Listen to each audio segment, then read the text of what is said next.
All right. Welcome back, ladies and gentlemen. This is Dr. David Patrick Harry with Church of the Eternal Logos. And today we have a very interesting, important, and relevant topic, despite we're going to be talking about essentially the early 20th century, mid part of the 20th century, and that is Orthodox persecution under the USSR.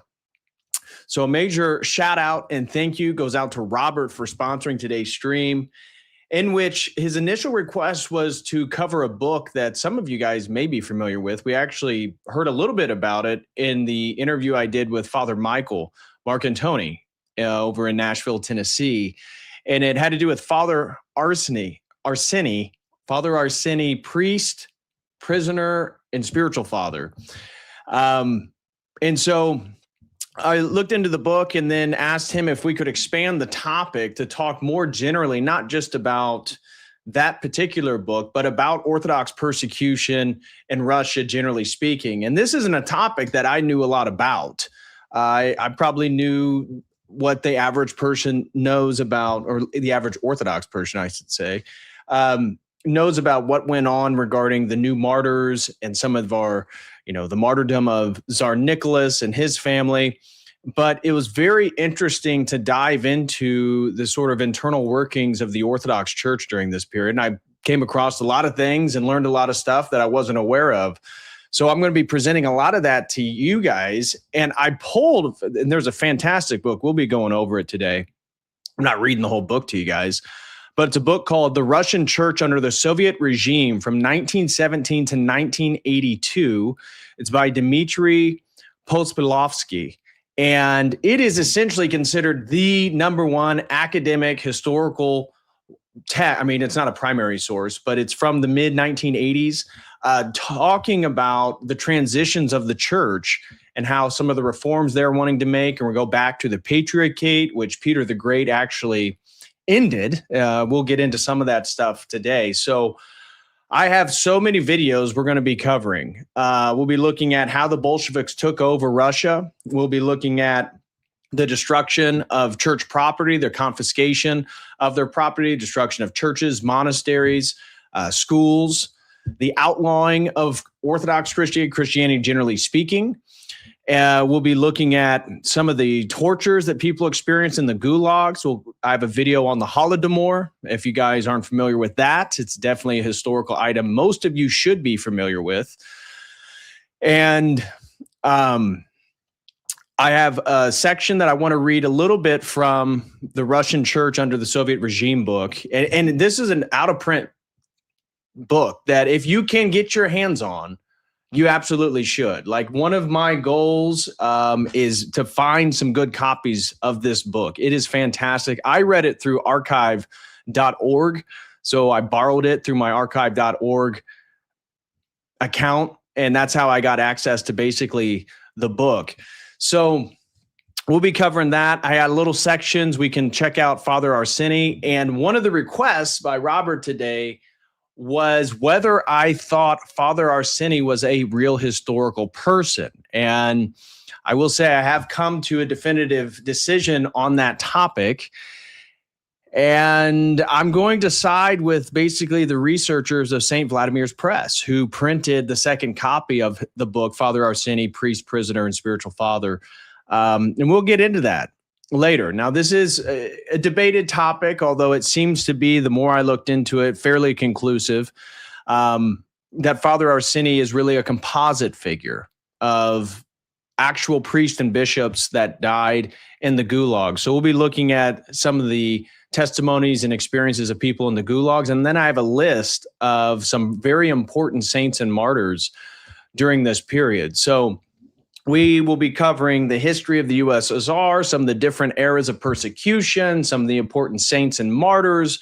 We'll be watching multiple videos to give, because you really cannot do justice to this topic without some type of visual representation. So I watched multiple documentaries just on the history of the USSR, and really I've come quite fond, and I want to explore this topic more and read more and learn more, because whatever we do today, and today's probably going to be a 3-hour stream, I would suspect. I don't believe we're going to be able to finish any quicker than that.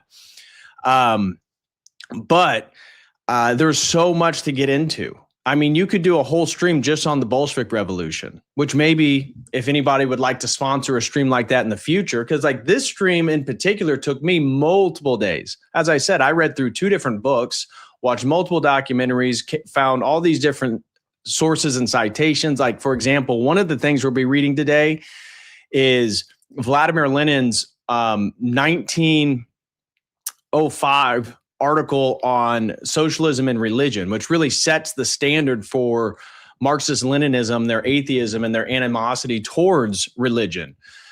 So I was going to read that document today, as well as Patriarch Tikhon's anathema of Bolshevism, another major movement in regards to all this in the 1920s, when after the church dealing with the Bolshevik Revolution and being able to reform the church back to a true hierarchy and patriarchate that, you know, Peter the Great, former emperor and czar of Russia, actually annulled. He changed the structure of the church, and the church wanted to get back to its historical Byzantine structure. So right when they're able to do that, all of a sudden the Bolsheviks then take power, and so the church was able to reform itself, but then went through incredible. And here's the thing, in regards to Christian persecution, you know, we can talk about Diocletian and the Ottomans or the rise of the Arabs. There is no persecution of Christians, or especially Orthodox Christians, in history compared to the USSR, the Bolshevik Revolution, and then Stalin and him taking these reforms even further. This is the ultimate example of Christian persecution. And so that's why I think it's a very important topic. You know, tonight, it's really not only about Russia. You know, we're going to be focusing on Russia. We'll be focusing on historical instances, but this isn't even only about the Orthodox Church. It's really what happens when ideology becomes predominant, because the Bolshevik Revolution and the USSR and everything, even World War II, I think what a lot of people do not appreciate is the fact that idealism was running rampant. Right. We've talked about Kant. We've talked about the history of metaphysics, and often that seems abstract, intellectual. It's kind of what people like philosophers deal with, but not really. You see, you can't understand the Bolshevik Revolution in the early 20th century without understanding where philosophy took people, like the Kantian discrediting of the external world, and therefore, what can we truly know? Well, idealism is one of these things. We talked about German idealism, excuse me, and British 19th century empiricism being the two strands of philosophy, essentially the continental tradition and the analytic tradition. Well, when we're looking at Lenin, when we're looking at Stalin, when we're looking at all these revolutionary movements, even Hitler, it's a different form of idealism. It's about a racial purification. It's about an idealism of the German people being unified in a unique way in history. But this is what happens when idealism and ideas and ideology reign supreme. This is how you get to a point in which people are literally at war with truth. They're at war with God. And we see it today in examples of progressivism where people, because of ideology, refuse to even recognize the differences between men and women, right? That somehow men can give birth. So we don't need to yammer on about all the progressivism, but my point is understand that progressivism is symptomatic of this larger umbrella when idealism takes root and it becomes the reigning supreme framework. So the Bolsheviks did not just oppose religion. Okay, it was way more than that. They tried to replace religion entirely with a political worldview, with an atheistic, materialistic worldview. And the state claimed authority over every institution. So once you're getting into the 1920s, remember, Bolshevik Revolution's 1917. Okay, we'll be talking about what occurs in the October Revolution. We'll be talking about then how the transition of power to Stalin, which is a fascinating thing that I was not familiar with. How did Stalin take power after Lenin? Lenin was a national hero, at least amongst the Reds, right? Because you have, through the 1920s, you have the Russian Civil War with the whites fighting the Reds, and the whites being sympathetic to the monarchy, the Romanov dynasty, the Orthodox Church, the history of Russia. And Stalin, what he did was, one, it's very interesting because I was watching stuff on Stalin in preparation. Obviously, he's Georgian. Very small man, somewhere between the range of 5'3" to 5'4". Okay, so this isn't a domineering physical man. He was perceived by Lenin and some of the other Bolsheviks as being kind of dumb because he didn't speak much. And him being Georgian, they thought his Russian wasn't super great and that he didn't know a bunch of different languages, which in fact he did. And so he sort of moves up the ranks through the Bolshevik Revolution. And remember, at one time, Stalin thought he was going to be an Orthodox priest. Stalin becomes the general secretary, and he realizes how much power he has as the general secretary because he gets to decide who gets what information and what information do they get. And is he able to reword it, reframe things in certain ways? So what he ended up doing is in 1922, when he then essentially begins to take power, Lenin he's falling ill. And most people thought that Trotsky was the one that was going to replace Lenin.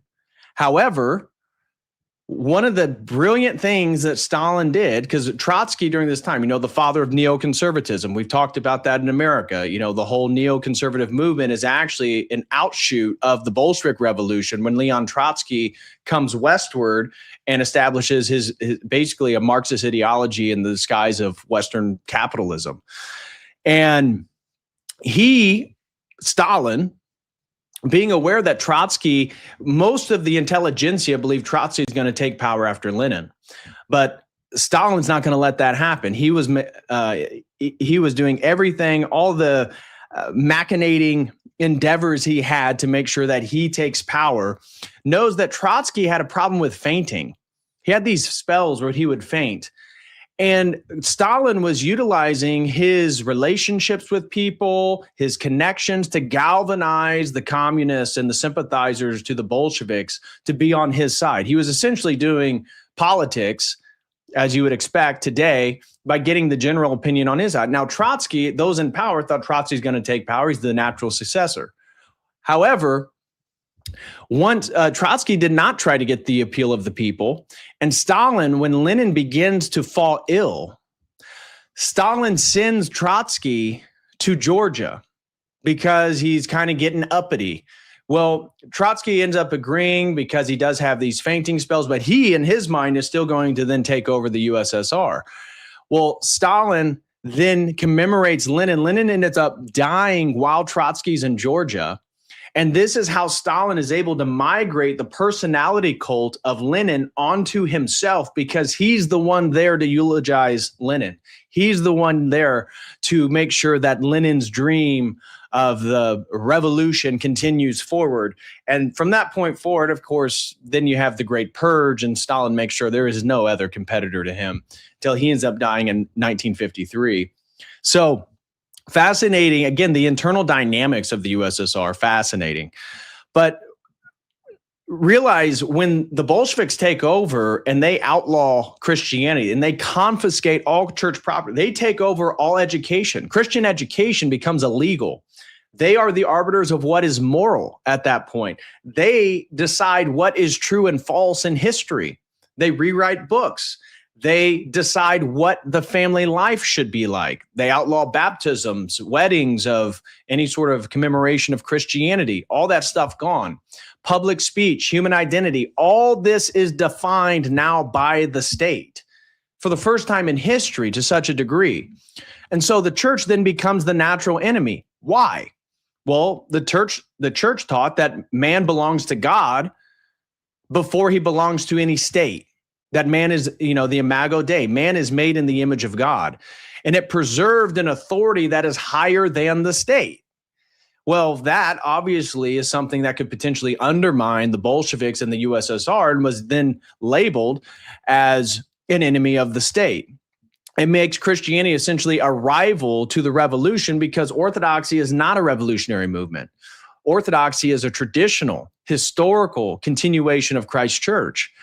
And so persecution, it didn't begin exactly with executions, although those follow very quickly. It began with propaganda, convincing the Russians that this new utopian age that is about to emerge is being held back by religious believers, that believers are backwards, they're ignorant, they're uneducated, they're dangerous, that their ideology could be contagious in a deleterious way to people's lives, that they are disloyal, and that they're enemies of progress. Enemies of progress is also the same rhetoric that Peter Thiel now uses regarding anyone who's critical of Palantir and, Neuralink and basically a technocratic system. Then came, once the propaganda got laid out, then comes the executions. Total exclusion from education, total loss of employment, seizure of all property, total censorship on Christianity, total surveillance on clergy, forced conformity, imprisonment. And why does this matter to us today? Because this isn't just obviously we're doing a historical stream today. Much of what we're going to be discussed is focused around history and real events. But you have to remember, this applies to your life now. Why is this topic important? Is because free societies can also begin treating disagreement as dangerous, which we're already seeing in the West. We're already seeing the ramping up of censorship. Now it's kind of pulled back a bit with X. We've seen the Overton window kind of expand, but let me tell you firsthand, based on my experience on social media, is even though the Overton window has expanded, the algorithm is monitoring and then limiting distribution and visibility of certain topics. Institutions can pressure people to repeat beliefs that they do not hold, which we've already seen. People getting fired. We've seen this for really since 2015, 2016, when Trump's first term took place. And political language then can divide citizens into the enlightened and the unacceptable. Faith can be tolerated only when it remains in a private and politically harmless state. And so one of the interesting things that the Bolsheviks did immediately upon seizing power is establish secularism, which we in the West, so many Protestants, so many Christians in America celebrate that America is a secular nation. We're secular. This is great. Get your Catholicism and Orthodoxy out of my GOP. Well, here's the problem. the natural consequence of secularism is that the state begins to take full authority. And this is why I've argued before. What is the national religion of America? It's secularism. And secularism is the ultimate umbrella in which all religions then sit within. And so it has the defining last word on the state, on political authority, on political orientation. It is not informed by Christianity. And in fact, the multiplicity of denominations and Protestantism and American Christianity is only a benefit for the state. Because what you realize when you study the Bolsheviks in the Soviet Union is that they are continually weaponizing minorities against the majority. Now, the majority is Russian Orthodox believers, mostly poor. And what you see, and this is one of the things that I was reading in the book that we'll be looking at, the Russian church during the Soviet reign, is the Orthodox intelligentsia. Well, let me rephrase it. The Russian intelligentsia, the aristocrats, the intellectuals. By the end of the 19th century, the late 1800s, you're seeing a massive explosion of interest in the West and a privileging of rationalism over mysticism and orthodoxy and tradition. Now, amongst the average folk, not so much. They are devout. And they're so devout, as we get through today, it's going to be a miracle that the Orthodox Church is able to survive. It's rather a miracle that these people were able to maintain the traditions in their faith in the state in which they were persecuted. But what is just so, to me, anomalous about all this is, one, we're seeing the precursors of the Bolshevik Revolution and some of these communist sentiments like secularism and the division and the utilization of minorities weaponized against the majority today. This is why mass migration is such a benefit to the oligarchs of the West, the bankers, the globalists, whoever you want to label as the ultimate elite. It doesn't matter. The playbook has already been written, and it showed that revolution and the taking over of control of the entire institutional and apparatus of society is possible through the unification of minorities, the weaponization of propaganda and ideology against the majority, and then demonizing the majority to a point in which they just give up. And we're seeing titillations of this in the West right now. So as we go through today, realize what you watch with the Bolsheviks, what you're watching with Stalin, or any video that we look at, always try to relate that to what's going on today, because history may not totally repeat itself, but as many people say, it often rhymes, and there is nothing new under the sun. And so Marxism is obviously what we're going to be focusing on today. And as I said, it is a very ideological, idealistic movement. Marxism claimed to explain everything about the world using Hegelian materialistic means, right? So Marx is taking Hegel's dialectic, and instead of being within the realm of German idealism, what Karl Marx is doing is then putting this in what is referred to as scientific atheism, this materialistic worldview. And so for Marx, he claimed his Marxism explains history, economics, morality, religion, human nature. So you're telling me that one of the presuppositions is secular atheists allowing to define all of these attributes of society. Again, sounds eerily familiar to the West. Any system that claims to explain everything eventually struggles to tolerate dissent. And that's exactly what we were going to see in the USSR. So we're going to be checking out some of the important martyrs. We'll be trying to highlight some of the central lessons and try to provide clarity on a topic that's really hard to learn about. Like if you go look up a documentary on, the Orthodox Church or persecution, there really isn't a lot. So today's stream is going to be a grand overview. And if someone is interested in the future to sponsor a stream that dives deeper into one aspect of this stream, I'd be very much interested.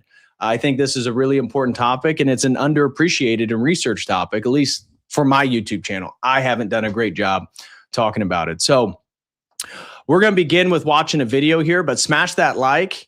Really appreciate all you guys being here. And please support my work. It takes a lot of time and research to put these streams together. And if you have any questions or comments, please send in super chats using Dono Chat or Streamlabs. Or if you prefer to use YouTube, use YouTube. We have a 20 super chat goal today on YouTube. And Paul throws in 5, says, how's it going, fellow Hoosier? What's your max squat upper body monster? I really don't do maxes. So it's been a long time since I've tried to do a max. If you're asking what I do for squat, throw on 2 45s on each side, maybe a 25, and try to rep out anywhere between 6 to 12 reps. So do appreciate the support though, brother. Thank you very much. Let's see. What do you guys got going in the chat? Everybody's just referring back to other people. It looks like. So everybody's just saying hi to each other. All right. Well, let me just double check Dono Chat real quick. All right. So let's begin with, I want to first, because there's so much to get into.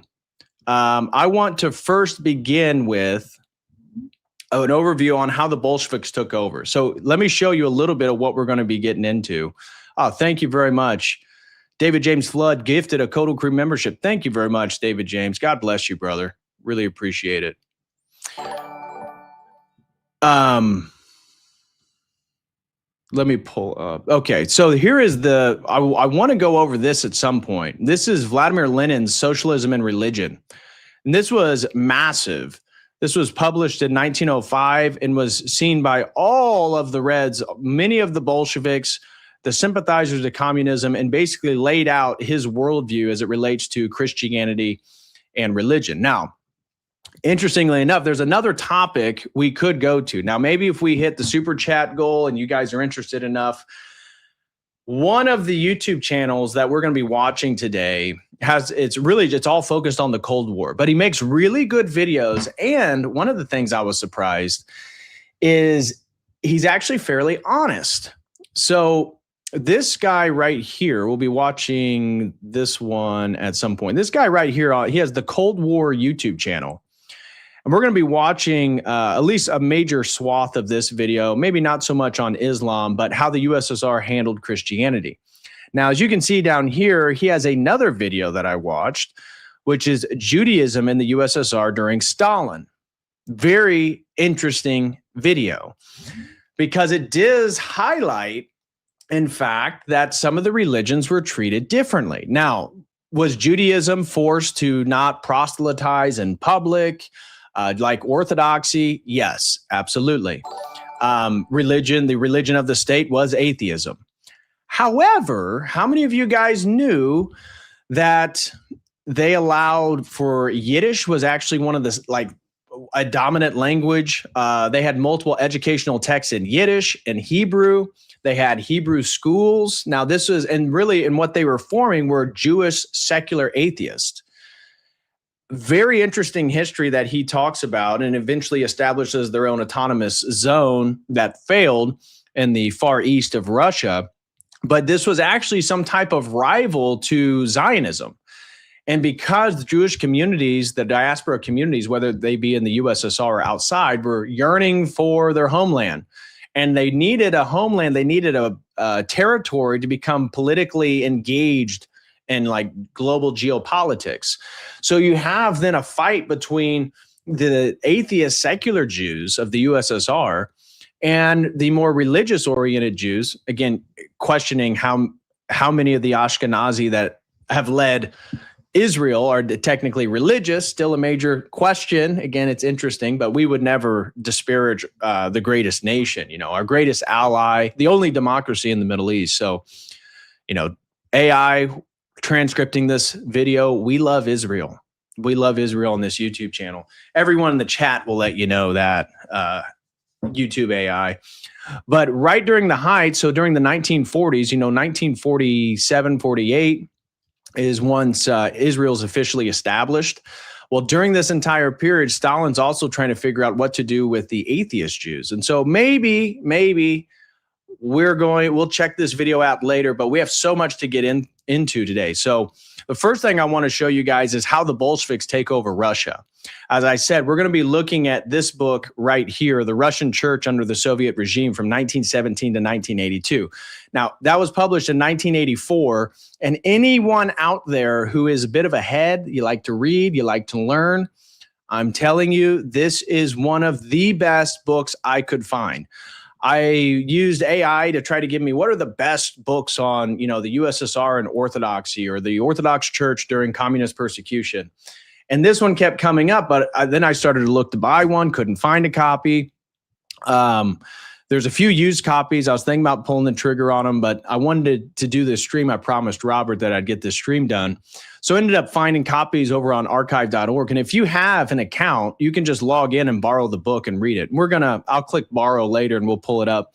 But it gives you a fascinating insight into the internal dynamics of the Orthodox Church during all these different eras, during the Bolshevik era and Lenin, the rise of Stalin. Then you have Stalin's Great Purge. You have the Red Terror of Stalin. Then you have World War II. And in World War II, we get a managed Orthodox Church. Stalin, out of necessity, because of Operation Barbarossa, we'll get into all this stuff today, because of Operation Barbarossa, is forced to then deal with the fact that the Germans are about to take Moscow. Something that Napoleon and the Mongols weren't able to totally do is take over Russia. Well, the Germans almost did it. And then Stalin pulls a rabbit out of his hat, gets the German army turned around right there outside Moscow, and then essentially gets them fleeing, and the rest is history, and the Soviet Union doesn't stop till they hit East Germany. But all of those different eras, this book is fantastic to read. I'm going to read a section from it to you guys.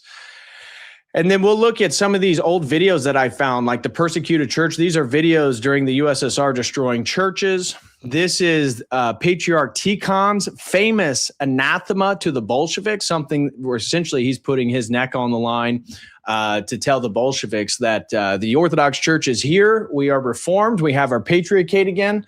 Because when Peter the Great, he essentially created like a semi-papism, where the Orthodox Church no longer had a head patriarch.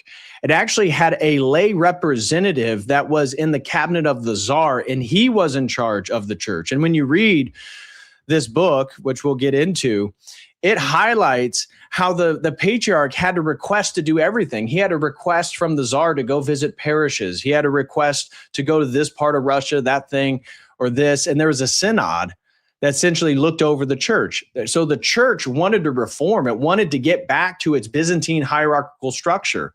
And eventually they're able to do that. And so we'll read a little bit about this right here, the secular reforms of Peter the Great, and how it essentially castrated the authority of the church and made the church way more subservient to the state. Something that I was not fully aware of. I, heard about this, but reading this book was fantastic in regards to getting into it. So Patriarch Tikhon ends up anathematizing the Bolsheviks during the 1918, at the height of the revolution, after they've already taken power, puts his neck on the line. We're going to read that.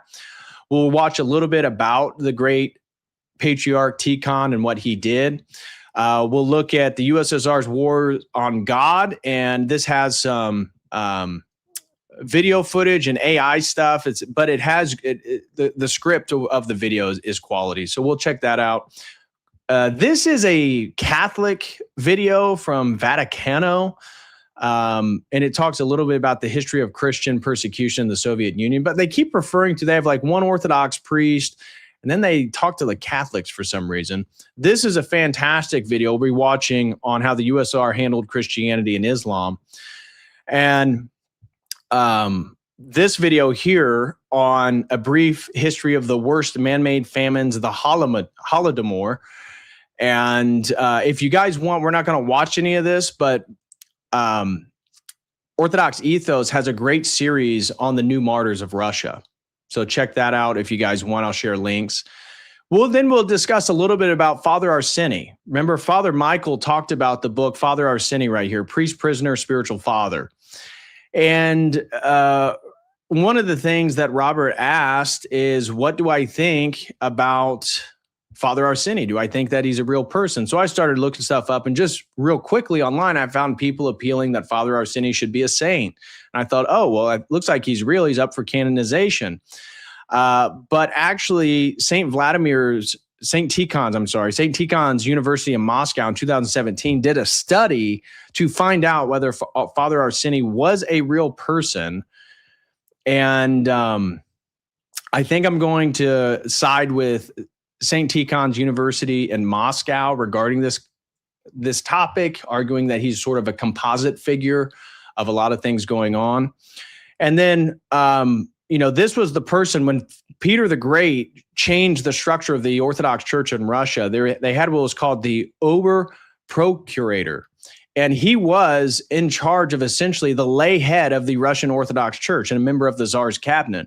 The Synod was established at the highest hierarchical authority under Tsar Peter the Great, reorganization of the Church of Russia at the beginning of the 18th century that abolished the position of patriarch as the senior hierarch. This reorganization in 1721 was Peter's means of his controlling of the church. Now, Peter the Great wins the Great Northern War. Peter the Great updates the Russian Navy.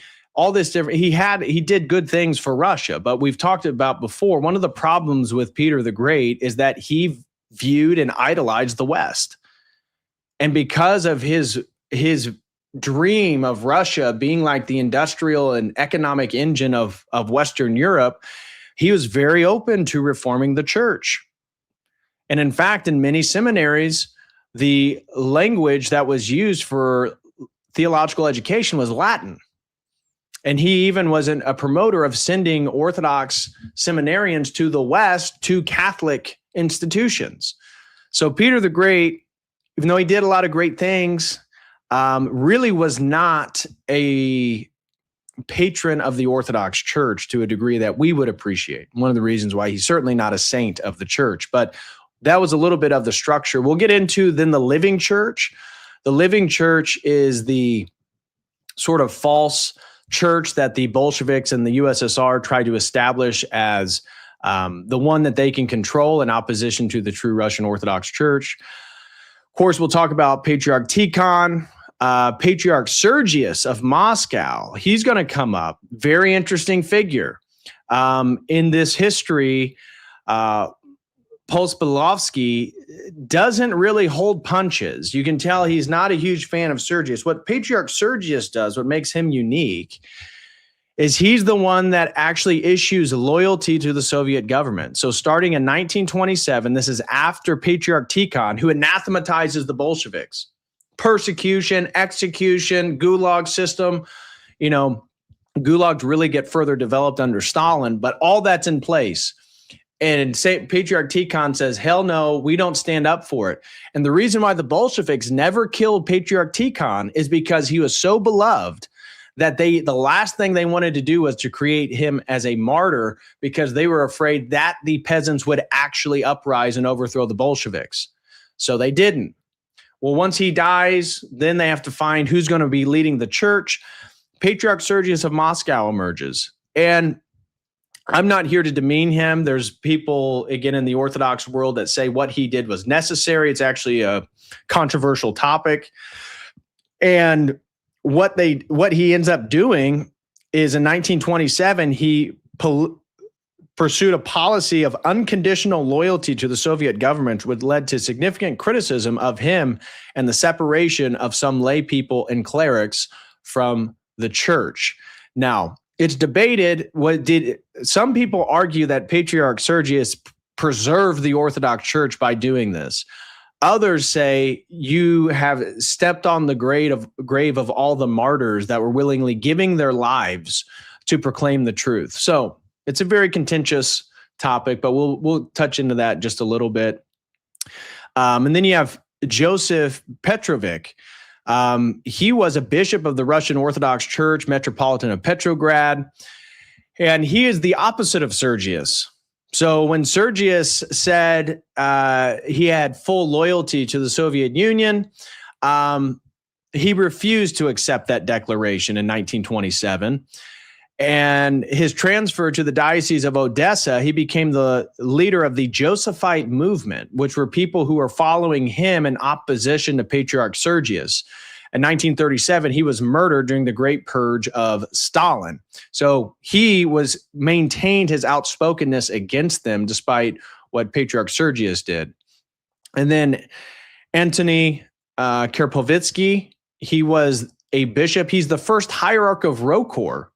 So meanwhile, and we're not going to focus on this, but this would be another great thing. Peter Wrangel's fight with, and he's right here, I believe, right here.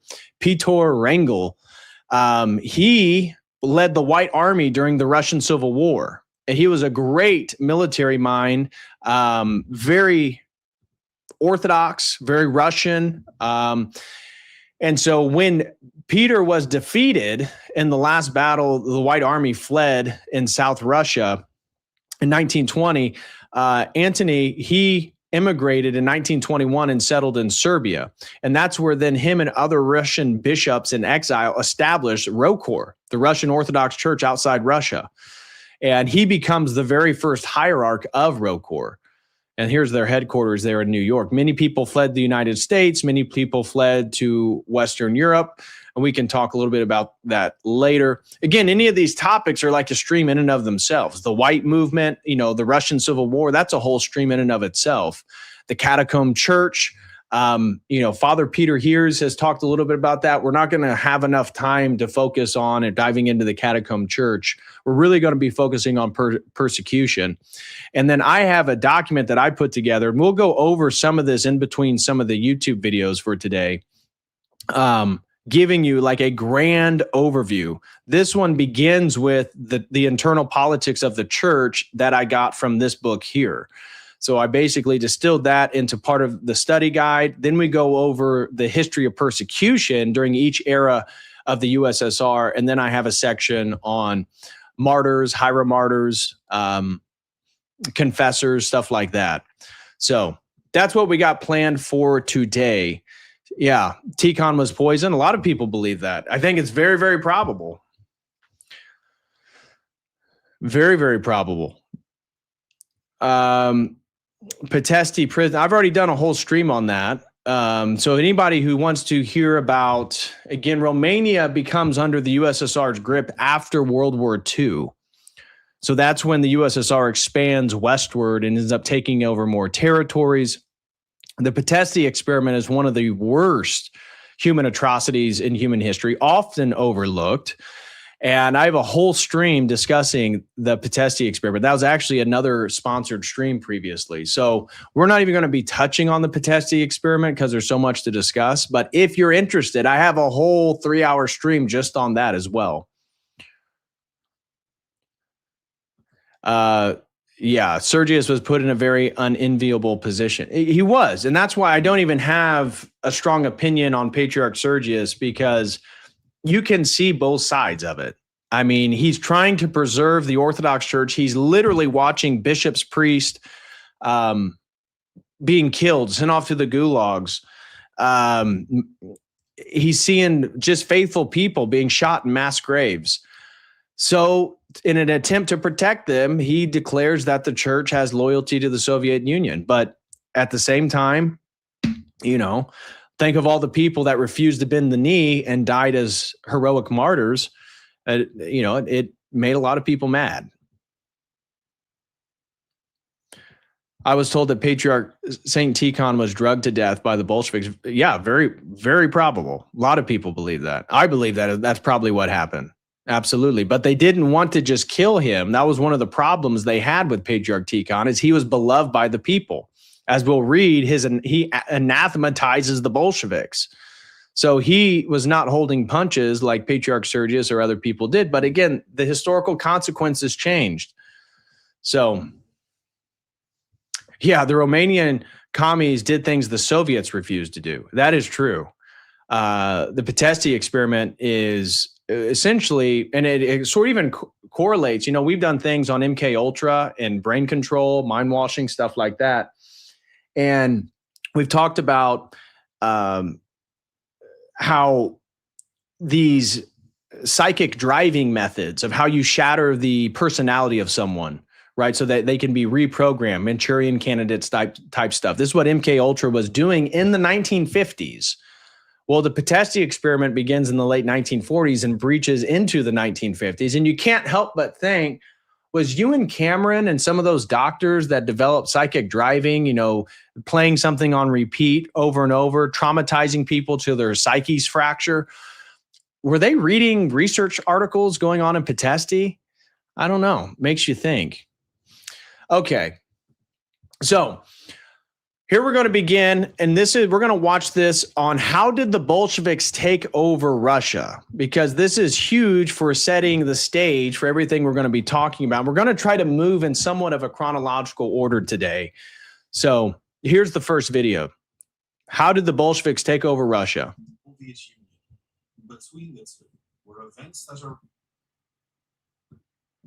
Oh, let me change the audio here. Make sure you guys can hear it. All right. The Russian Empire, the Soviet Union. Between the two were events that are remembered today as pillars of modern Russian history. Bloody Sunday, the February Revolution, the July Days, the October Revolution, and more proved to be the stepping stones between the fall of the empire, marked by the dramatic abdication of Tsar Nicholas II, and the rise of the Soviet Union, following the socialist uprising throughout the nation. But how did these events occur? And who was there to witness every one of them? From the February Revolution to the storming of the Winter Palace, the Bolsheviks proved that sometimes patience pays off. But how did they do it? How did the Bolsheviks take Russia?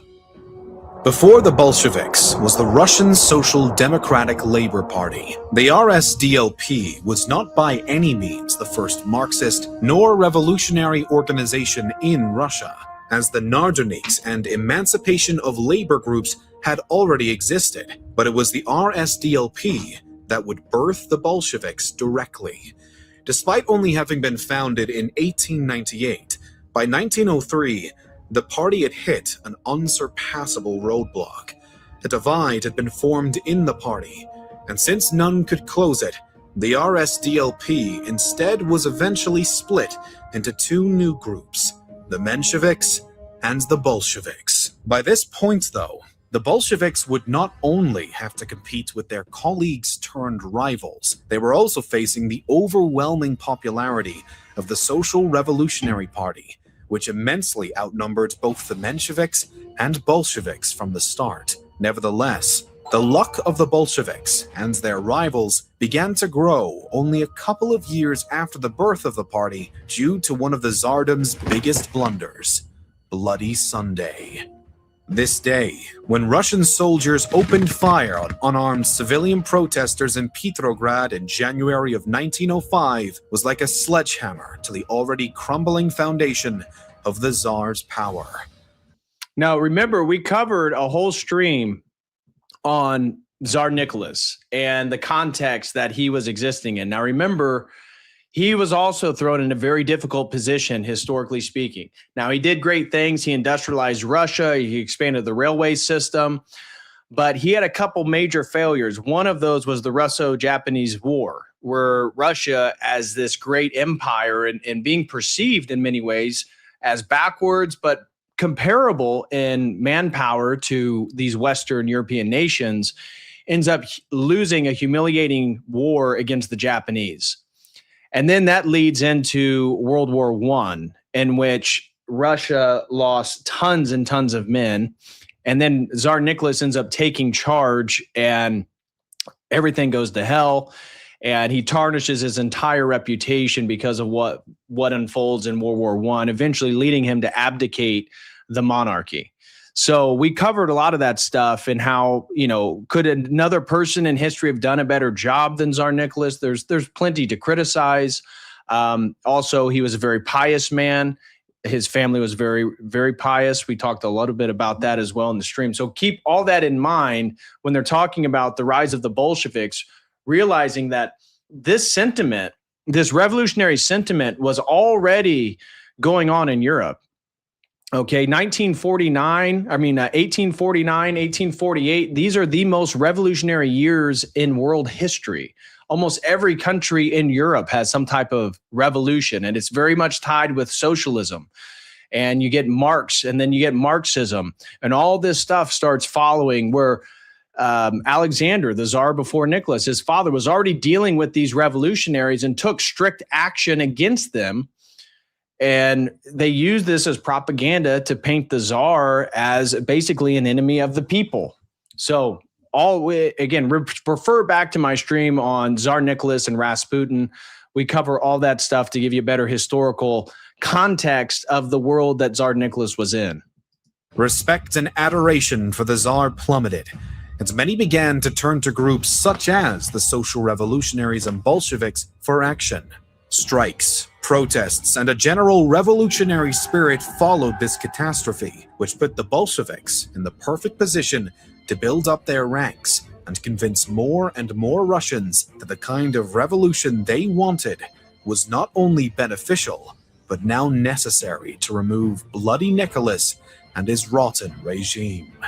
Nevertheless, this view was not shared by everyone.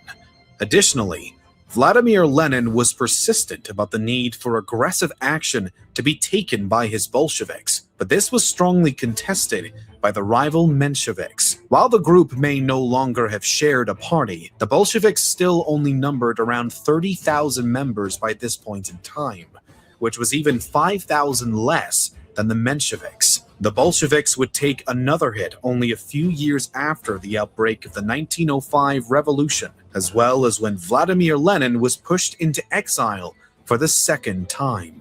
And while the Tsar had temporarily agreed to some reforms proposed by the revolutionaries in 1905, he quickly began to backtrack, which would have served the Bolsheviks well, if not for the outbreak of World War I. Despite the fact that the Russian public was still deeply dissatisfied with the Tsar and his government, the First World War changed the mindset of its citizens. Instead of focusing on ousting their ruler and launching a full-blown revolution, the Russians prioritized national unity in the face of outside threats. This obviously stalled the efforts of the Bolsheviks and revolutionaries as a whole. But then again, the Tsar was far from rectifying his shattered reputation. The Russian army was taking a beating throughout the war, and the fingers all pointed at Nicholas after only 2 years in. Not only this, but the Tsar's wife was only making the situation worse back home, which meant that by 1917, the short-term unity had run its course, and it was now time for the revolution. The February Revolution was step one. On March 8, 1917, roughly tens of thousands of workers went on strike, and riots erupted as anger over the war casualties, food shortages, and disastrous economic situation mixed with the general disapproval of the Tsar simply reached a boiling point. The riots resulted in clashes with the police, and even the destruction of police property, forcing the Petrograd army garrison to come in hopes of quelling the unrest. But in spite of opening fire, the protesters could not be dissuaded. This had been the final straw. As the Tsar moved to dissolve the Duma, as he'd done multiple times in the past, the Petrograd troops were, group by group, joining the revolutionaries, and it was only a matter of days before Nicholas had come to terms with what was happening and what must be done. By March 15th, the Tsar had abdicated his throne, leaving Russia without such a ruler for the first time in centuries. In view of the grave situation of internal disorder caused by measures taken by the old government, the interim committee of members of the State Duma has found itself obliged to take into its own hands the restoration of state and public order. The Duma swooped in to save the day, or at least provide some form of government for the state in turmoil. The provisional government was subsequently formed, but this scarcely satisfied anyone. On the other hand, this was the perfect opportunity for the Bolsheviks. It was at this point that the party's numbers were swelling and momentum was in their favor. Now, with hundreds of thousands of Bolsheviks, though still greatly outnumbered by the million social revolutionaries, Lenin and his men were preparing for the ultimate insurrection.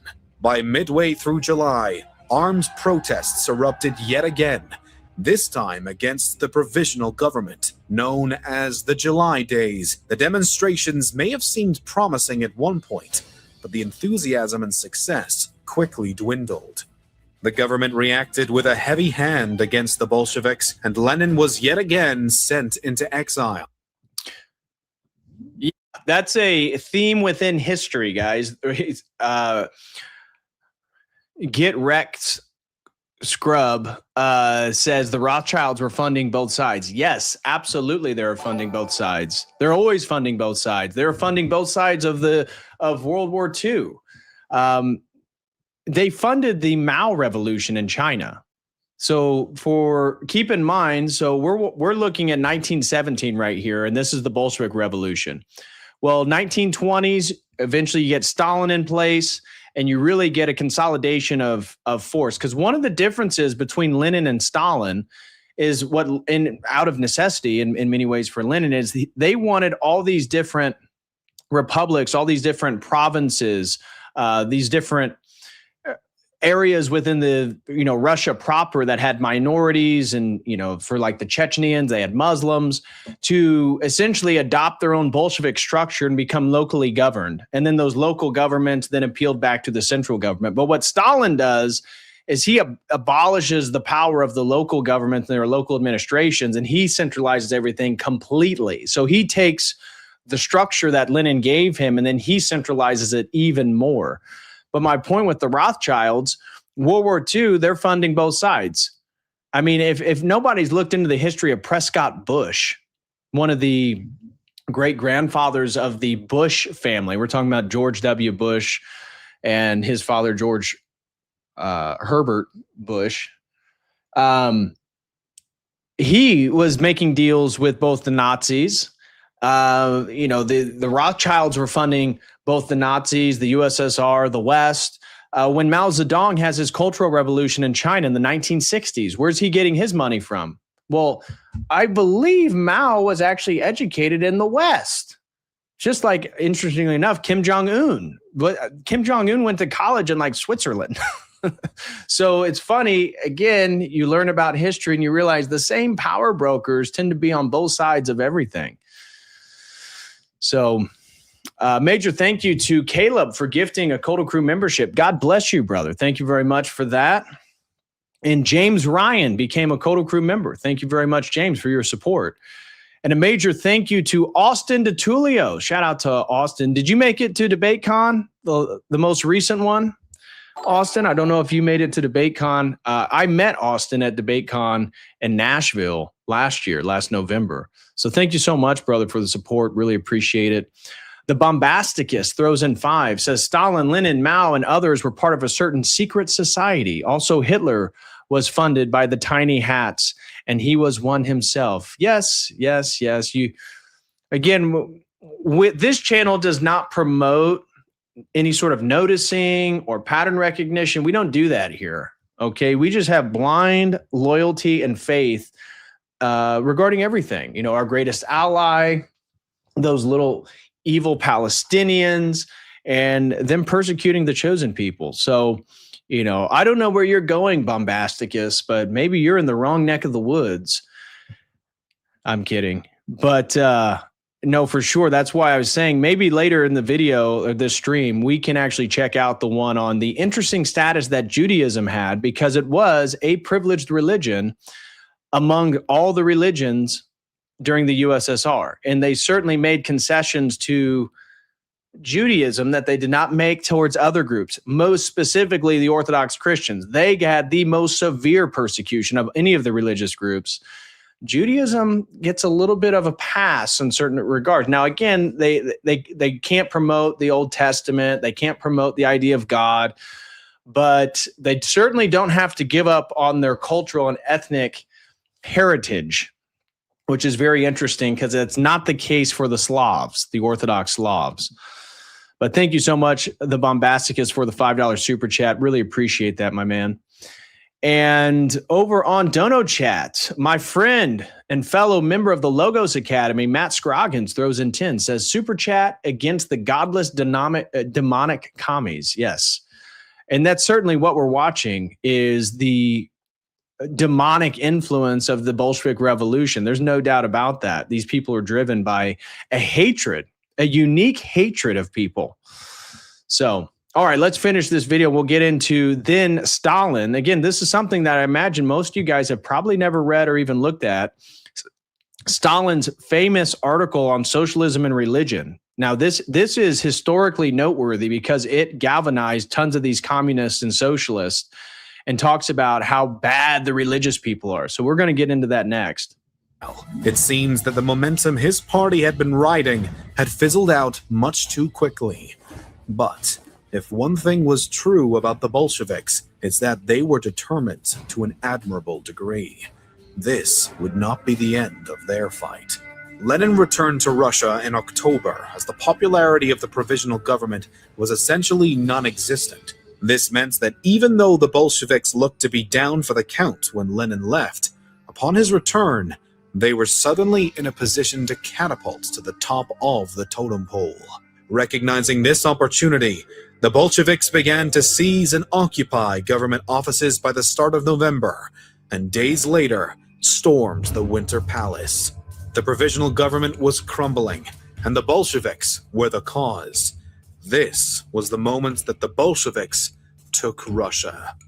The coup didn't happen without pushback, even from fellow Marxists and revolutionaries, though. At one point during the transfer of power, members of the Mensheviks and social revolutionaries walked out of the Congress, to which the Bolshevik Lenin Trotsky jeered, "You are pitiful and isolated individuals. You are bankrupts. Your role is played out. Go where you belong from now on, into the dustbin of history." And with that, the new Bolshevik government, led by Vladimir Lenin, was confirmed. While the Russian Civil War would challenge the power of the Bolsheviks from 1918 to 1922, pitting the anti-Bolsheviks whites against the Bolsheviks reds, ultimately, the latter proved sturdy and was able to hold their ground. Now, the Soviet Union would be birthed, and the role of the Bolsheviks in Russian history was written in stone. It was thanks to the collapsing power of the Tsar, growing support of Marxism, a strongly disliked provisional government, and the persistence of the Bolsheviks and their wily politicians that allowed the Bolsheviks to take power in Russia after a series of revolutions. Other factors, such as their willingness for armed demonstrations and violence, may also be credited for their ability to so spectacularly seize the nation. Either way, thanks to uprising after uprising and a final drastic coup, the Bolsheviks took Russia, and history for the nation and the world was changed forever because of it. The task of a true revolutionary party is not to declare that it is impossible to renounce all compromises, but to be able, through all compromises, when they are unavoidable, to remain true to its principles, to its class, to its task of paving the way for revolution and educating the mass of the people for victory in the revolution. Vladimir Lenin. Now, when the Bolsheviks, when they were taking power, what they were doing is infiltrating the universities. They were getting the students. They were taking over the newspapers, the media. That's how their propaganda was so effective. That's how they galvanized the people. And so, again, this is another reminiscent feature of today's world in the West, is who controls the media, who controls the students. And if you can get the young, youthful energy behind you, you're going to be able to cause potentially an uprising or a revolution. That's exactly what the Bolsheviks did. Now, mind you, also, as I talked about earlier, is the book that I wanted to show you guys, and we'll look at a little bit here, The Russian Church Over the Soviet Regime, 1917 to 1982. It also highlights that the intelligentsia, the aristocracy of Russia, that they were all so enamored with the West that they were giving up their traditions. They were turning their back on Orthodoxy. And even in that book, the author goes so far as to claim that, I wouldn't say it was the majority or anything like that, but there was a noticeable swath of even priests that were atheists or socialists or communists, and that they were just using it mostly as a job title. And again, that's what made the church so weak. And so when we look at the book Father Arseni, there's a famous section in the book Father Arseni where he is confronted. He's pulled into, there's this conversation. They have Germans that are in the barracks of these gulags. So this is taking place roughly around 1945, 1947. And Father Arseni's in the gulags. He's been there for years.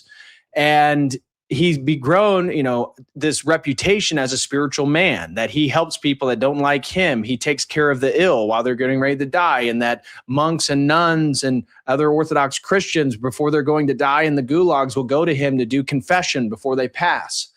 So these anti-Bolsheviks pull him into a heated conversation in the gulag, in the barracks. They bring Father Arseni in and basically says, tell them about how the Bolsheviks took the churches, they persecuted the clergy, they sent you and others into the gulags, and they've killed the faithful. And he begins to tell them that it's not just the Bolsheviks, it's not just communism that did this. We did it to ourselves, because then he recounts this trajectory where not the average Russian, right? We're not talking about the peasant folk. We're not talking about the middle class or they were devout Orthodox Christians. We're talking about the people in power. We're talking about the people with money, the people that could travel to Paris and England and Germany and Italy and America. It's those people that began to turn their back on tradition. And he highlighted in the book, Father Arseni in the book, then talks about how we opened the door for what the communists did. We did it to ourselves.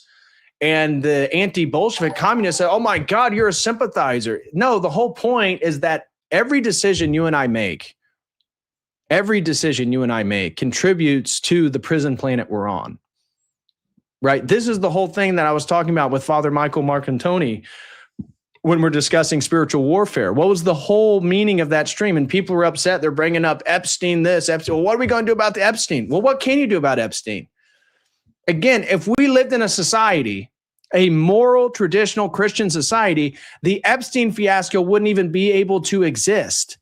If we lived in a moral society where actually the people who represent us are also moral and reflect our values, they would be prosecuted. Everybody on the Epstein client list would be in jail. We don't live in that society. And the only way to change it is for you and I to look at ourselves and be like, wow, every little decision I make contributes. There's a ripple effect, right? And so when we look at the sins of America, or as some of the St. Paisios, some of the elders said, New York and LA being Sodom and Gomorrah, we have to take, that's what Orthodoxy, that's why we say, Lord Jesus Christ, Son of God, have mercy on me, a sinner. We have to repent for our sins because our sins are contributing to this ripple effect. So Father Arseni makes this case. The anti-communists then start chastising him, even try to kill him, because they claim that he's sympathizing with the communists when he hates communism.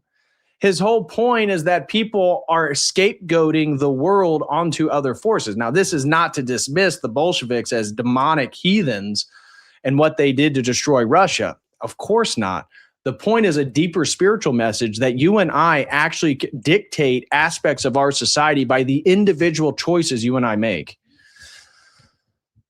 So KLW throws in 5, says Tsar Peter, the not so great, instituted a priest caste so that their children had to become priests or monks or seminary teachers. Yes. Yeah, it's in the book. We're going to look at it's in this book right here.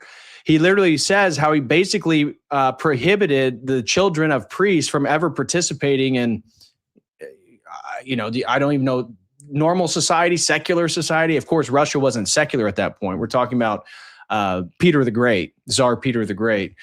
But yeah, he absolutely did that. And you wonder if Tsar Peter the Great didn't change the organization and the hierarchy of the Orthodox Church in Russia, would they have been in a much more defensible and stronger position when the Bolsheviks emerged. Because as I told you in the opening, during the Bolshevik Revolution, during 1917 and 1918 is when the Orthodox Church was able to reform itself from what Peter the Great did to it, essentially castrating, eliminating the patriarch as the head of the church, creating a lay uber procurator who oversaw and gave permission to the patriarch or the bishops to go and visit their parishes. They had to appeal back to the czar in this weird infrastructure they built and get permission to do just about anything. You wonder, and then there was all of these all this conflict and conversation regarding reform, trying to get back to the Byzantine hierarchy, the way in which our churches are organized today with the patriarch. And you wonder if they had that, would they been able to withstand, instead of having to reorganize the whole church basically within a 2-year period, and then elects Patriarch Tikhon to be the new patriarch of this, again, the reformed church, into reforming it back to its historical form, if they were able to deal with this a little bit better. We don't know. But that's certainly, we'll get into Peter the Great because he did not contribute much historically to the Orthodox Church. The Bombasticus throws in another 5. Thank you, brother. He says, you should also take a look at the School of the Americas. Most Latin American dictator and heads of criminal organizations came from there. Yeah, I'm not surprised. I'm not surprised at all. Okay, so what I want to read to you, so we just learned and we just watched the Bolshevik Revolution, okay? Now what I want to read to you is something that you have probably never, ever seen. And this is Vladimir Lenin wrote an article in December 3rd of 1905. So at the time, he's already getting kicked out of Russia. They're having these revolutionary uprisings. And this is very historically notable, okay? And what it is him talking about how socialism is the new man, that religion is dead. Religion is holding progress back. Religion needs to be done away with. And so I want to read not the whole thing to you, but let me find everywhere where it talks about religion, most specifically. So let me read some of this to you right now, because most of you guys have never heard of this or read it. So this is Vladimir Lenin. This pamphlet gets going around. This galvanizes the communists and the socialists in their animosity towards religion. Vladimir Lenin says, the economic oppression of workers inevitably calls forth and endangers every kind of political oppression and social humiliation. The coercing and darkening of the spiritual and moral life of the masses. The workers may secure a greater or lesser degree of political liberty to fight for their economic emancipation, but no amount of liberty will rid them of poverty, unemployment, and oppression until the power of capital is overthrown. Religion is one of the forms of spiritual oppression which everywhere weighs down heavily upon the masses of the people, overburdened by their perpetual work for others, by want and isolation, impotence of the exploited classes and their struggle against the exploiters, which just as inevitably gives rise to the belief in a better life after death, as impotence of the savage in his battle with nature gives rise to beliefs in gods, devils, miracles, and the like. So you hear the problem with religion. It gives people hope in the afterlife, makes them do, according to Lenin, irrational things. It's like people believing in gods, devils, miracles. Those who toil and live and want all their lives are taught by religion to be submissive. Very Nietzschean, right? The idea of Christian morality being the slave morality. You get a flavor of Nietzsche there. To be submissive and patient while here on earth, and to take comfort in the hope of a heavenly reward. But those who lived by the labor of others are taught by religion to practice charity while on earth, thus offering them a very cheap way of justifying their entire existence as exploiters, Marxist language, and selling them at a moderate price tickets to well-being in heaven. Religion is opium for the people. Direct quote from Marx right there. That's a direct quote from Marx. Religion is a sort of spiritual booze in which the slaves of capital drown their human image, their demand for a life more or less worthy of a man. Now remember, Russia was not capitalistic. It was a monarchy. I mean, obviously they engage in commerce and capitalism to a degree, but it's not like America was at this point. It's not like America in the early 20th century. It's a totally different structure. Religion must be declared a private affair. In words, socialists usually express their attitude towards religion, but the meaning of these words should be accurately defined to prevent any misunderstanding. We demand that religion be held a private affair so far as the state is concerned, but by no means can we consider religion a private affair so far as the party is concerned. So notice what he said. Religion is a private affair so far as the state is concerned. But the party, meaning the Bolsheviks, the Marxists, they don't care if it's a private affair. They don't want you engaging in it. Religion must be of no concern to the state, and religious societies must have no connection with government authority. Everyone must be absolutely free to profess any religion he please or no religion whatever. To be an atheist, which every socialist is as a rule, discrimination among citizens on account of their religious convictions is wholly intolerable. Even the bare mention of a citizen's religion in official documents should be unquestionably eliminated. No subsidies should be granted to the established church, nor state allowances made to ecclesiastical or religious societies. These should become absolutely free associations of like-minded citizens, associations independent of the state. And he goes on here. Even they are joining with the demand for freedom and protesting against bureaucratic practices and officialism, against the spying for the police imposed on the servants of God. We socialists must lend this movement our support, carrying the demands of honest and sincere members of the clergy to their conclusion, making them stick to their words about freedom, demanding that they should resolutely break all ties between religion and the police. So notice what he's doing. We just talked about secularism was one of the first things that the Bolsheviks did. They established the separation of church and state because before the state was informed by the church, symphonia, the typical Orthodox structure. What do we see here? Well, the police are also informed by the church. They are breaking those bonds, creating, again, any influence the church has in society must be nullified. Either you are sincere, in which case you must stand for the complete separation of church and state and of school and church for religion to be declared wholly and absolutely a private affair, or you do not accept these consistent demands for freedom, in which case you evidently are still held captive by the traditions of the Inquisition, in which case you evidently still cling to your cozy government jobs and government-derived incomes, in which case you evidently do not believe in the spiritual power of your weapon and continue to take Bibles or bribes from the state. So far as the party of the socialist proletariat is concerned, religion is not a private affair. Our party is an association of class-conscious, advanced fighters for the emancipation of the working class. Such an association cannot and must not be identified to lack class consciousness, ignorance, or obscurantism in the shape of religious beliefs. The answer to this question will serve to explain, so what's the question? If that is so, why do we not declare in our program that we are atheists? Why do we not forbid Christians and other believers to join our party? Which of course they do once they take over, right?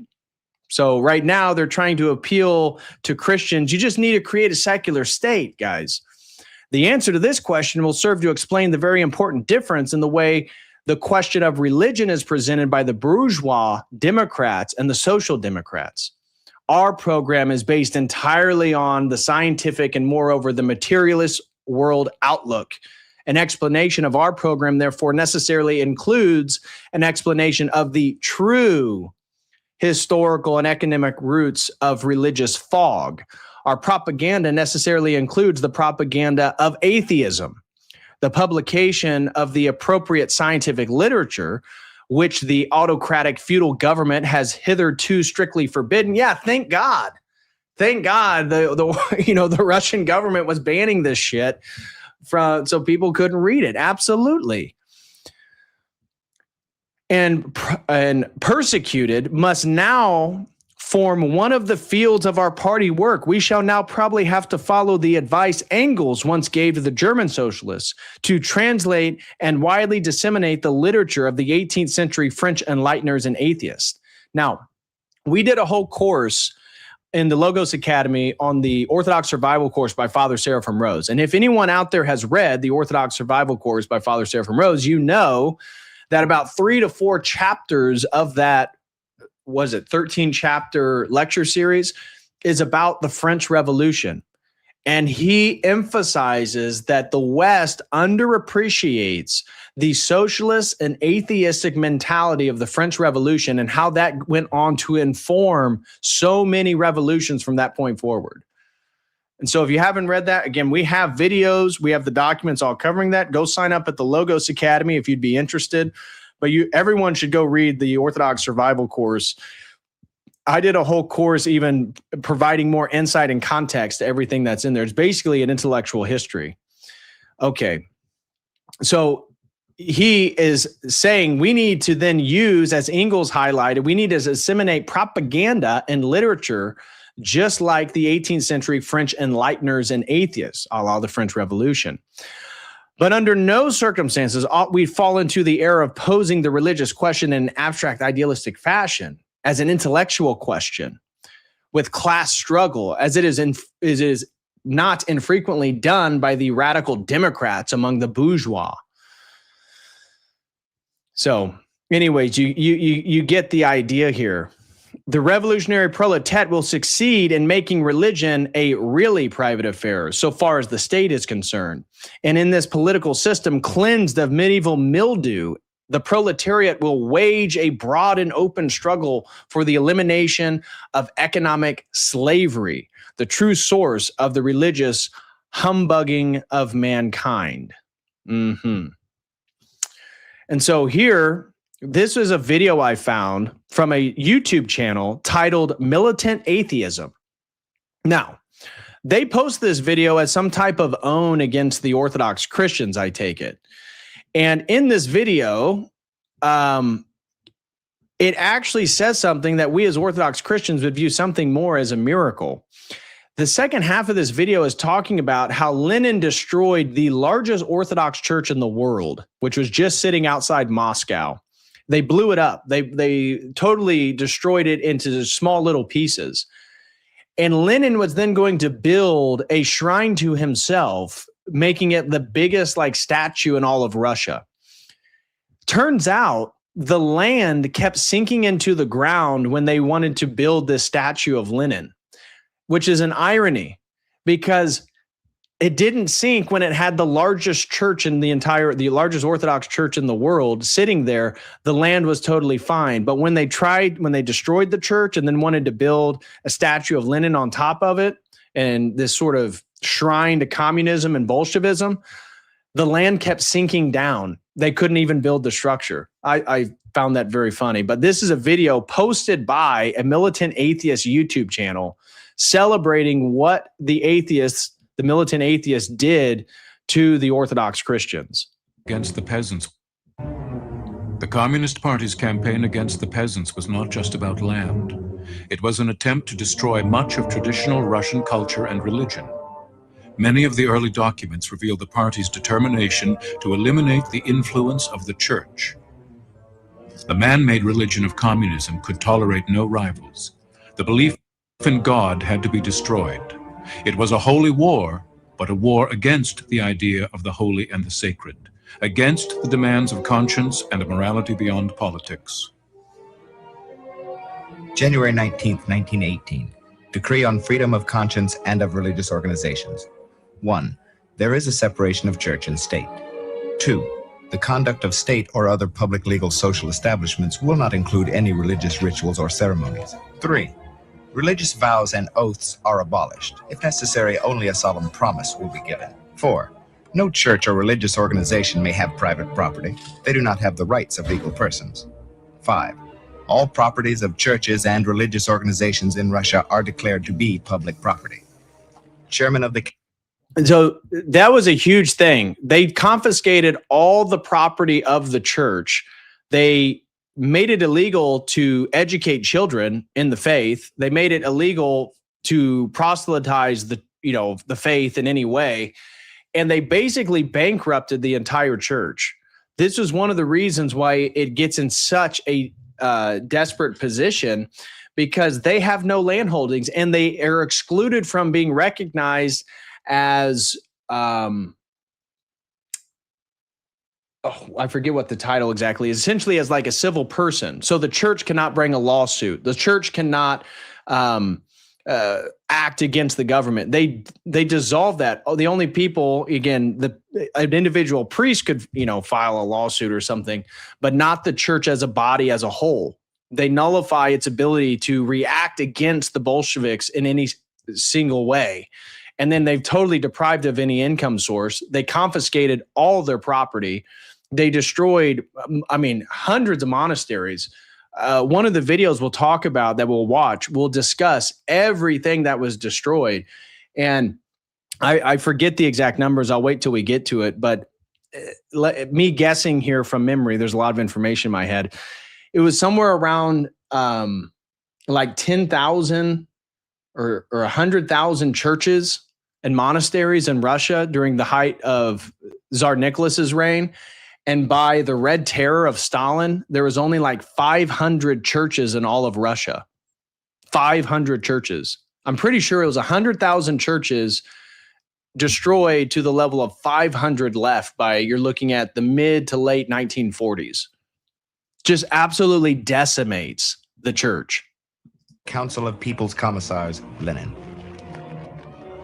Lenin himself was quite personally and virulently anti-clerical, as well as being an atheist. In March of 1922, he sent a letter via Molotov to other members of the Politburo. In it, he talks about combating religion in a village called Shui, where the Red Army had been disarmed by the peasants, outraged at them going into a church and removing property.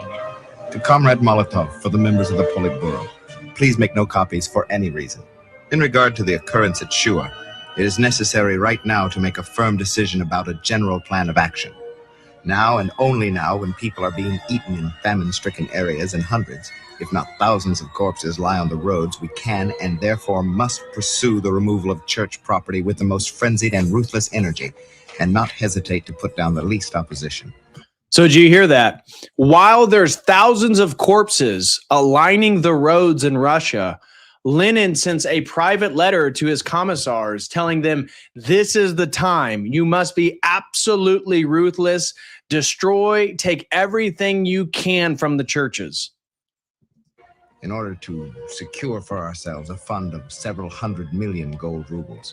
Therefore, I come to the indisputable conclusion that we must precisely now smash the Black Hundred's clergy most decisively and ruthlessly, and put down all resistance with such brutality that they will not forget it for several decades. The campaign for implementing this plan I envision in the following manner. Send to Shua one of the most energetic, clear-headed, and capable members of the All-Russian Central Executive Committee.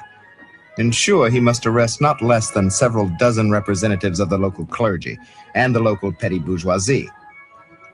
Immediately upon completion of this task, he must return to Moscow and personally deliver a report to the full session of the Politburo. On the basis of this report, the Politburo will give a detailed directive to the judicial authorities that the trial of the insurrectionists for opposing aid to the starving should be carried out in utmost haste and should end with the shooting of a very large number of the most influential and dangerous of the Black Hundreds in Shua, and if possible not only in this city, but even in Moscow and several other ecclesiastical centers. So literally telling his foot soldiers, hey, round these people up and begin eliminating them immediately. Kill as many of them as you can.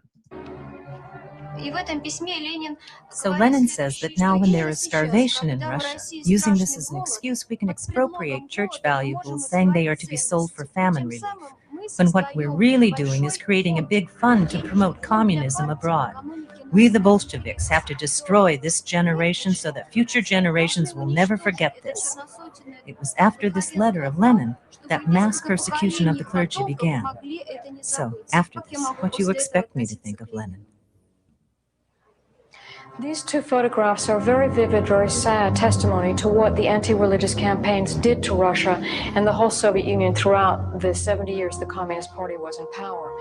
This is a church. It was the largest church in all of the Russian Empire, built in the 1830s to commemorate the victims of the Napoleonic invasion. It was a beautiful church a few miles down the river from the Kremlin in Moscow, and it was decorated by some of Russia's most eminent painters, including Vrubel and Vaznetsov. In 1934, when Stalin was rebuilding the city in order to put in the metro and erase traces of the imperial past, he had the church blown up. He decided to make this the site of the largest statue in the world to commemorate Lenin and the Third International. When the engineers went to build the foundations of the statue, they curiously found that the foundations kept sinking. And it turns out that, of course, this plot of land next to the river was over a tidal basin and was unable to support the weight of the world's largest statue, although it had, for 100 years, held the weight of possibly the world's largest church. Frustrated in his plan, shall we say. Isn't that so funny? A land that was able to hold the largest Orthodox church, potentially one of the largest churches in the world, was totally fine. Stable foundation, wasn't sinking into the river. But when they blow up the church and try to build the largest statue in the world of Lenin, all of a sudden the ground won't hold it. It starts sinking into the river. To build this statue, he decided to build the world's largest outdoor swimming pool. And to this day, it's a very large swimming pool in Moscow. In the wintertime, it has a microclimate over it, a fog. And it's believed that many people have lost their lives swimming in this pool in the wintertime. The Muscovites refer to this as a sign of the wrath of God. Marxist materialism was the official ideology of the revolution. Anti-religious demonstrations were at the heart of the party's ideological struggle against the traditional faith and individualism of the Russian peasant. It was a tenet of the Orthodox faith that their saints were physically incorruptible, so the remains and relics of saints were displayed and mocked as part of the ongoing campaign to re-educate the people. It was a war against the very concept of the sacred. Yet when religious restrictions were relaxed under Khrushchev and Gorbachev, visitors to the Soviet Union would be surprised to observe the deep spirituality and abiding faith of so many of the Russian people. And so once you get to Gorbachev, you get into a true lessening of the constriction of the Orthodox Church. Basically, after World War II, it gets into a more manageable place. As I said, Stalin is forced to loosen the reins of the Orthodox Church so that he can get more support for World War II, because he humiliates himself. Operation Barbarossa, when the Nazis almost take Moscow, Stalin signs an agreement just a couple years previous with Hitler, and this shakes up the whole Western world. Oh my gosh, the USSR is now an ally with Nazi Germany. This is before World War II. This is late 1930s.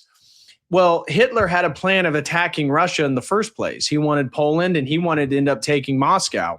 So the people around Stalin told him, hey, it looks like Nazi Germany's planning for an attack. Hey, looks like Nazi Germany's moving, their ammunitions and their tanks and their infantry to the eastern border. It looks like they're going to be moving towards us. And Stalin just totally dismissed it. He thought there's no way that Hitler is going to attack the Soviet Union. Well, what ends up happening is Operation Barbarossa. And right at the last minute, Stalin's able to gather the forces, get the Russian tanks, and they're losing millions of people in the Operation of Barbarossa. While the Nazis are marching from Poland all the way to Moscow, I mean, they are absolutely destroying the Russians. It's not even close. Millions of people already dead. And eventually they're able to halt them at Moscow. So I bring all that up is because Stalin's then panicked. He doesn't know what to do. He's in a very precarious position. He's expecting a potential conflict with Germany in like a decade or two. He's thinking it's in another 10 to 20 years. And so he had all these plans of industrializing, building up the Russian infrastructure so that he'd be ready for, well, obviously Hitler knows all that. So he's choosing the appropriate time from the German perspective of when to attack. And he then allows the Orthodox Church, now in a very limited way, to elect a patriarch. and then basically shows support for the war. And what the Orthodox Church does is they don't say we're explicitly in support of the Soviet Union. They say World War II and the German attack on the USSR is an attack on all Russian people, and the Orthodox Church will always stand side by side and with the Russian people. That's essentially what they put out. And so that is how then the church is essentially set free to a limited degree so that they can galvanize the Russian people to support this war. And this is one of the reasons why us in the West find it difficult to understand why Russia today still has an immense pride regarding World War II, because, you see the sickle and hammer everywhere. Well, it's because it was in their minds. Now, I'm not Russian, I'm American, but in their minds, that was the people's war. And whether they're communists or Orthodox or whatever, it was the people that were able to stand up and defeat Nazi Germany. That is why it's so deeply embedded into the Russian psyche. So, all right. So we covered that video. Now I want to talk a little bit about something that you guys probably have never heard. Now, I've discussed a few things with you, but I want to give you a little bit of an overview. I read this book, and I'm going to share the link with you guys because, as I said, this book is fantastic. I wish I could get a hardback of this book. I only saw a bunch of decrepit paperbacks because it was published in 1984. This is the Russian Church under the Soviet regime from 1970 to 1982. Now, I took the contents of this book and tried to break it down into sections. And that's essentially what this section is. The Russian Orthodox Church from Tsar Nicholas to the Soviet Union. And we're going to quickly move through here. This document will be available for anybody who is a member over at the Logos Academy. And I will share that link right here. So again, go sign up over at the Logos Academy. You can see right here. We have you just go to the classroom section. We have all these study guides lined up here. You can use these. I was, again, just going over my Tsar Nicholas Rasputin notes earlier. If you want to catch up on the Orthodox Survival course, we have all chapters. These are like 2 to 3 4-hour long videos, not only reading sections of it, but covering it. If you'd be interested in that, go join us over at the Logos Academy. You can use this link right here. And if anybody, again, a major shout out and thank you to Robert. Robert sponsored today's stream. Thank you, Robert, very, very much for your support, my man. And if anybody would like to choose my next live stream, you can do so with this link right here. Just go to my website, sign up, and I will shoot you an email. You can leave a description in the actual purchase note and let me know what the topic is, but I'll reach out to you to get clarification on what it is you would like for me to discuss. But a major thank you to Robert for sponsoring today's stream and even getting me to read this book right here. I'll refresh it, but this is Father Arseny, priest, prisoner, and spiritual father. Even though, as we'll get into, I think he's a composite historical figure, it's a very good read. It's a very moving book. So anybody who'd like to sponsor a stream, please do that there. And if you have not got the best Christian deconstruction of transhumanism ever written, I am not aware of a better book so far. Do get a copy of Return to Babylon. You can get author-signed copies. I got copies right here I can ship out to anybody who purchases. And if anybody is interested in having private consultations, you want to chat about life, theology, philosophy, history, goal setting, fitness, whatever it may be, you can use this link right here and sign up for private consultations. We'll get into a Zoom meeting and discuss whatever it is that your heart desires. So check that stuff out. Now, let me move through here because this is information most Orthodox Christians don't have, okay? Unless you're very familiar with the church internal conflicts and politics during this period of the Bolshevik Revolution. So basically, the history of the Russian Orthodox Church during the 20th century is one of the most dramatic institutional transformations in Christian history. Now, I want to explain to you what was going on leading into the Bolshevik Revolution. This historical section, I broke it up into 6. Essentially, the Imperial Church, 1894 to 1917, that's Tsar Nicholas. Revolution, Bolshevik Revolution, the collapse of the church, 1917 to 1925. Then you get the Stalinist assault.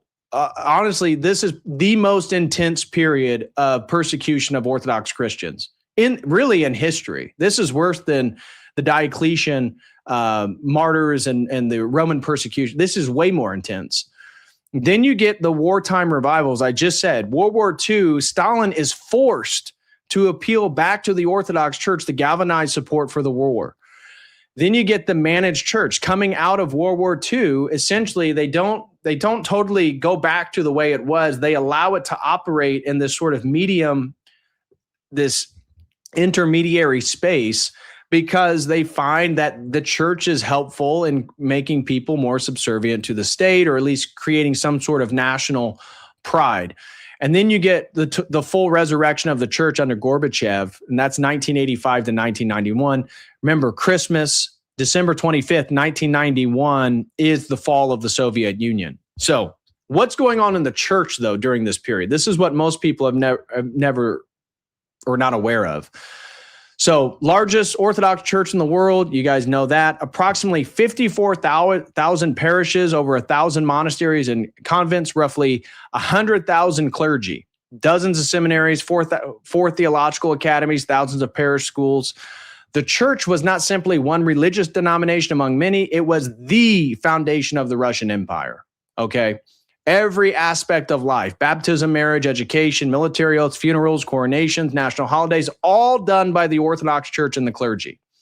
So we see, and this is what the book begins to get into, is that since Peter the Great abolished the Patriarchate in 1721, the church had been governed by the Holy Governing Synod, an ecclesiastical body supervised by a lay official known as the Oberprocurator.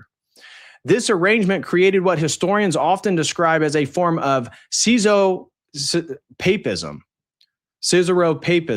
or more precisely, a highly integrated system in which the emperor exercised extensive influence over the ecclesiastical administration. And how did this weaken the church? Well, it became overly bureaucratic. Like I said, bishops would have to request permission to go see parishes in their own diocese. Insufficiently independent, closely identified with the monarchy, resistant to reform. They wanted to reform it back to the Byzantine hierarchical structure, having a patriarch again. And so you get this religious revival right before the revolution. One of the great myths is that Russia was becoming irreligious before 1917. That is true regarding, as I said, the intelligentsia and the aristocracy, not true regarding the average Russian folk. The opposite was true. The late 19th and early 20th centuries witnessed remarkable spiritual renewal. And we can see St. John of Kronstadt, Theophan the Recluse, Ambrose of Optina. Monasticism flourished during this period. Pilgrimage, theological scholarship, all of this stuff amongst the lay people and the church. Now, as I said, there was some problems with the aristocracy, especially those enamored with the West. By the early 20th century, many bishops recognized that reforms were needed. They wanted to restore the patriarchate, improve parish life, expand lay participation, strengthen seminaries, reduce state interference. Ironically, that comes available in the wake of the revolution. So you get the Bolshevik Revolution, 1917 to 1925, and Nicholas abdicates. Suddenly, the church loses its political protector. The church does not oppose the provisional government. Instead, it attempts to adapt peacefully. It restores the patriarchate. There's now a patriarch of the Russian church. This is going to be Patriarch Tikhon of Moscow. That's who then is elected. All Russian Church Council convened in Moscow from 1917 to 1918, the first since the 17th century, since the 1600s, since Ivan the Terrible. This is the first time the church comes together in a conciliar way. After nearly 2 centuries without a patriarch, the council restored the patriarchate and elected Patriarch Tikhon. Again, tragic timing. They're able to reestablish and reform the church right at the same time that the Bolsheviks take power. And so You get the Bolshevik Revolution. Everything changes almost overnight. Within months, church property is nationalized. All the churches, all the monasteries, all the schools are taken. Schools confiscated. Seminaries abolished. Religious instruction prohibited. Clergy arrested. Church finances totally destroyed and taken by the Bolsheviks. For the first time since the baptism of the Rus in 988 with Vladimir the Great, the Russian church becomes an outlawed institution inside Russia. Think about that.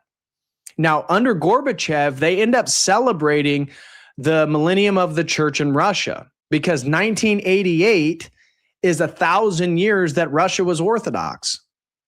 From 988, from Vladimir the Great to Gorbachev in 1988, and they did, even under the USSR in 1988, they actually had public celebrations for the millennium of Orthodoxy in Russia. Then you get the Red Terror. So Podspilovsky, this is the author of the book that I keep showing you guys, emphasized this is not random violence. It was state policy. Thousands of clergy disappeared, churches closed, relics destroyed. We just watched in a video, they would literally take relics of saints and they would do abominable things to them. They would mock them. I read instances of degrading them by urinating on them, doing stuff like that in public to shape people's opinions, right? Make sure that people are not going to be Orthodox. Then you get the Stalinist assault, 1925 to 1941, because it's 1924 that Lenin dies. 1924 is the year that Lenin dies.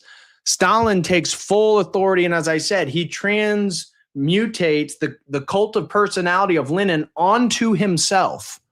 That's how Stalin is able to centralize his authority and power. He kicks Trotsky to Georgia. So Trotsky's not there during the memorial service of Lenin. This is the biggest thing going on in all of Russia. Well, who's the spokesperson? Stalin, of course. He appoints himself. So he eulogizes Lenin, and he makes sure that every Red in Russia knows that if you support Lenin's revolution and you support the proletariat and you support the revolution and the reforms that are coming, you must follow Stalin because he's going to perpetuate that. You can't trust Trotsky. He's not even here during Stalin's memorial. Well, Stalin sent Trotsky to Georgia. That's one of the ways, really a genius political move, really. So he does that. The Stalinist assault, you get the death of Patriarch Tikhon. Tikhon's death created a leadership crisis. The Soviet government prevented the normal election of a new patriarch, of course. Instead, they legitimate church governance became increasingly impossible. Then you get Metropolitan Sergius. And as I said, very controversial figure. Metropolitan Sergius right here is the figure who then takes a public oath of loyalty to the Soviet Union. Now, it's a debated topic. Did he do this to preserve the church? That's what his supporters would say, that he was in a very difficult position and he did what he needed to do to preserve the church. Okay. Other people, like this man right here, Joseph Petrovic, he did the opposite. He absolutely rejected the loyalty of Sergius to the Soviet authorities, and that's what led to this Josephite movement. It's essentially a movement in Russian Orthodox Church originated in the USSR at the end of 1927. The name is derived from Metropolitan Joseph. The Josephites tried to create a centralized administrative structure headed by their de facto leader as opposed to Sergius. So you start getting all these schisms in the church. Metropolitan Sergius issued his declaration affirming the church's loyalty to the Soviet state. He argued that cooperation was necessary for institutional survival. Many bishops accepted this as painful necessity. Others regarded it as an unacceptable compromise. Podspilovsky devotes considerable attention to the debates that followed, showing that they cannot be reduced to simple categories of courage versus cowardice. That's why I said I don't really have a strong position here, because if you read the book, it's an incredible, difficult position for the man to be in. The division gave rise, though, to the catacomb church. It intensified tensions with the Russian Orthodox Church outside Russia and enduring debates over ecclesiology and accommodation. This, we get Stalin's Great Terror. This is the biggest persecution leading up to World War II. By 1939, most monasteries had disappeared, seminaries were effectively eliminated, the overwhelming majority of churches had been closed, and bishops had been executed or imprisoned in large numbers. The church seemed on the verge of institutional extinction. And so then you get the wartime revival. As I said, Operation Barbarossa changed everything. And Stalin recognizes he actually needs the church to unite the people against Nazi Germany. And so he does that. Allows him to elect a patriarch, reopens seminaries, reopens thousands of churches, and a publication of religious material, though it had to be viewed by the USSR. The Soviets had to see what was written, and then they would allow it to go out in public. The church remained under very close surveillance during this period. But the revival was real, just carefully managed by the USSR. And then from that period forward, you essentially get what I call the managed church. That's Khrushchev believed religion could finally be eliminated without mass executions. Instead, administrative pressure, propaganda, educational atheism. This is where you get this real push in the USSR for scientific atheism. Scientific atheism is the new man. And it's led to this re-education during this period, and during the Stalin's period too.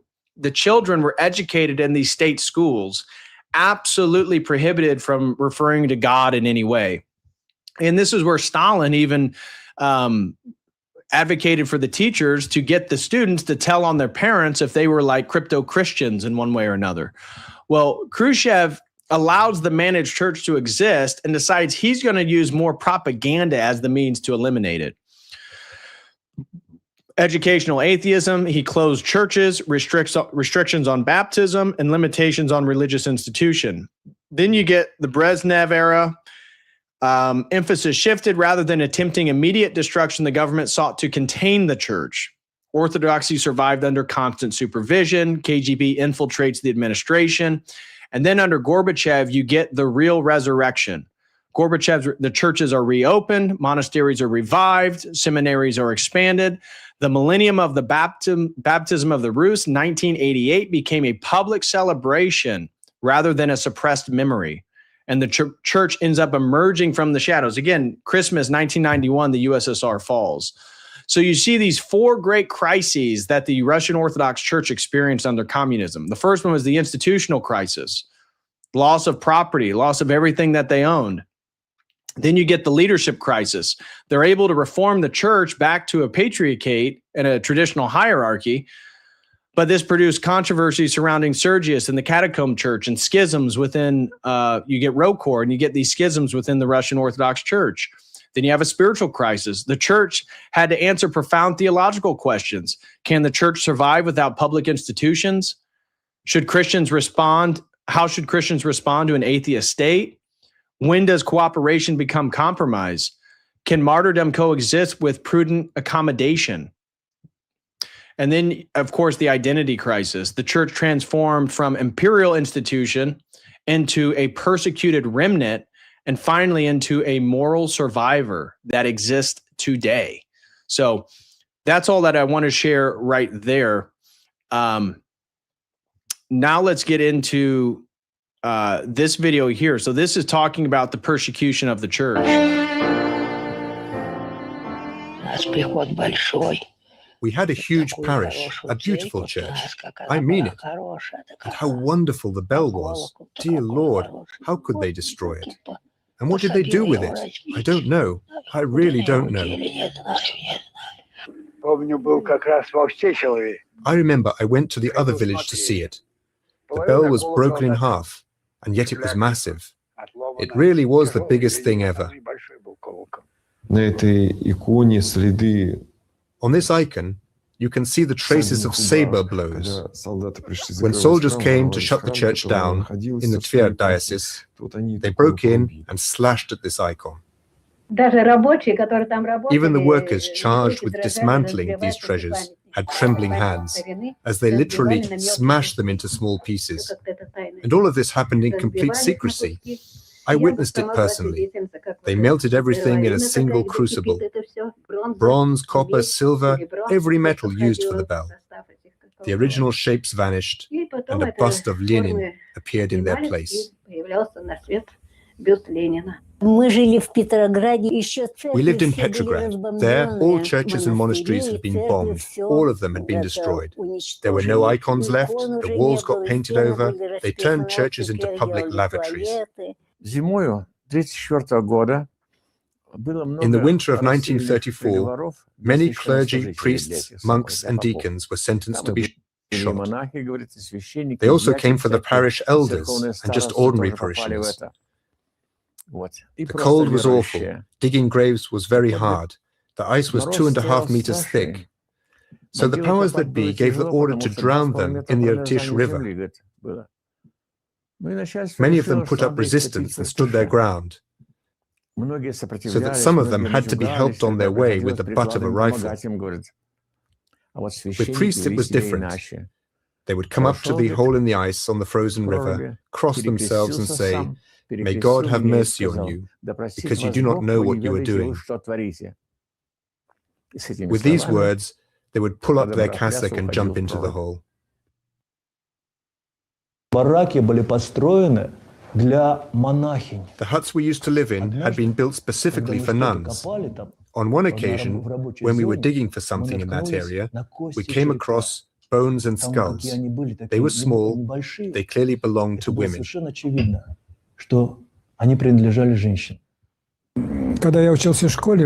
When I was in 8th grade at school, one day I saw two people sitting in the headmaster's office, and they were talking about me. "We know," they told me, "that you go to the Catholic Church." "Yes, I do," I replied. "We want to take you to the anti-religious museum." They hired a guide to walk me around the various relics, bones, and instruments of torture in the museum. After 3 days, they came back, and then again. They took me there 3 times and forbade me to tell anything to my parents.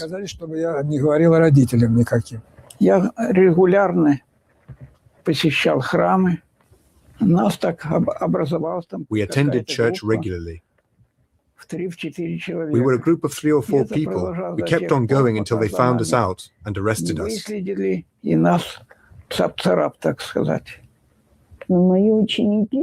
My students asked me, "Was it really dangerous to go to church?" "Yes, very much so. Once when I decided to go to the Feast of the Epiphany, I made arrangements in case I would not return, because I was sure that the following day, or maybe that same day, I would be sent to Siberia. That was our state of mind going to church. Look,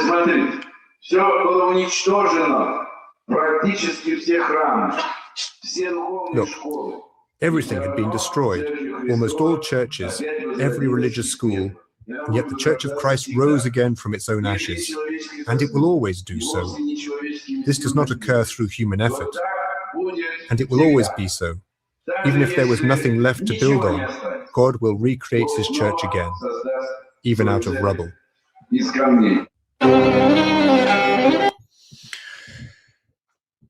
Mia says, "This is still happening in Ukraine, but videos are immediately taken down." Yo, that's a fact. That's a fact. That's why all this stuff with Laura Loomer, have you guys been following everyone's favorite Jewish MAGA journalists, Laura Loomer, that bastion of journalistic integrity, a woman who just a year to 2 years ago was denouncing the Ukraine war and Zelensky and how this is terrible, because that's what the majority of the right wing thought and feels, and still today. All of a sudden has shifted her opinion, and now she's going and conducting interviews with Zelensky in Ukraine. I wonder who's backing that. Ironically, one of the things I read, it's the wealthiest Muslim in Ukraine who's actually paying Laura Loomer to do all that stuff. But she is claiming that it's Russia, it's Putin and Russia that is persecuting the Orthodox Christians in Ukraine. Not true. Not true. It's Zelensky. And there's so many videos. When the war first started, we saw them take over the Lavra in Kiev, the big famous monastery there. We saw them kick out Orthodox Christians. We saw them arresting priests. We saw them beating priests, soldiers, the Azov battalion, those former Nazis. So yes, this is absolutely still happening. No doubt about it. Get wrecked, Scrub 1713 gifted a Coda Crew membership. Thank you very much, my friend. Really appreciate that. Blink 4444 throws in 10, says Stalin relaxed persecution of the church and they started winning. Yeah, I wonder what that means. Exactly. He relinquished his total annihilation and control of the Orthodox Church, and all of a sudden they start winning the battles. Many people have brought that up, that it's a form of providence. Check Dono Chat. There's only one in Dono Chat by Matt Scroggins. Over on Streamlabs, we had $10 sent in by Kader25. Kader25 says, hey man, been inquiring for a year or so, excited to be made a catechumen. Well, glory to God, Kader. That's fantastic. He says, there's 3 new faces at our parish every day. Seems patience is the name of the game. So much to learn in the meantime. Absolutely. Well, glory to God, Kader, that you have made your way towards the Orthodox Church. No, I read Matt Scroggins earlier. Yeah, Matt Scroggins is a friend. He's the Logos Academy member. He threw in 10 earlier and said, super chat against the godless demonic commies. That was right before we got into Lenin and how the Bolsheviks took over Russia. So, guys, if you appreciate my work, you appreciate the time I put into preparing for my streams, if you could help me reach my super chat goal today on YouTube, I would be greatly appreciative of that. We have 13 more to go and we will reach the super chat goal. So next thing I want to show you guys now.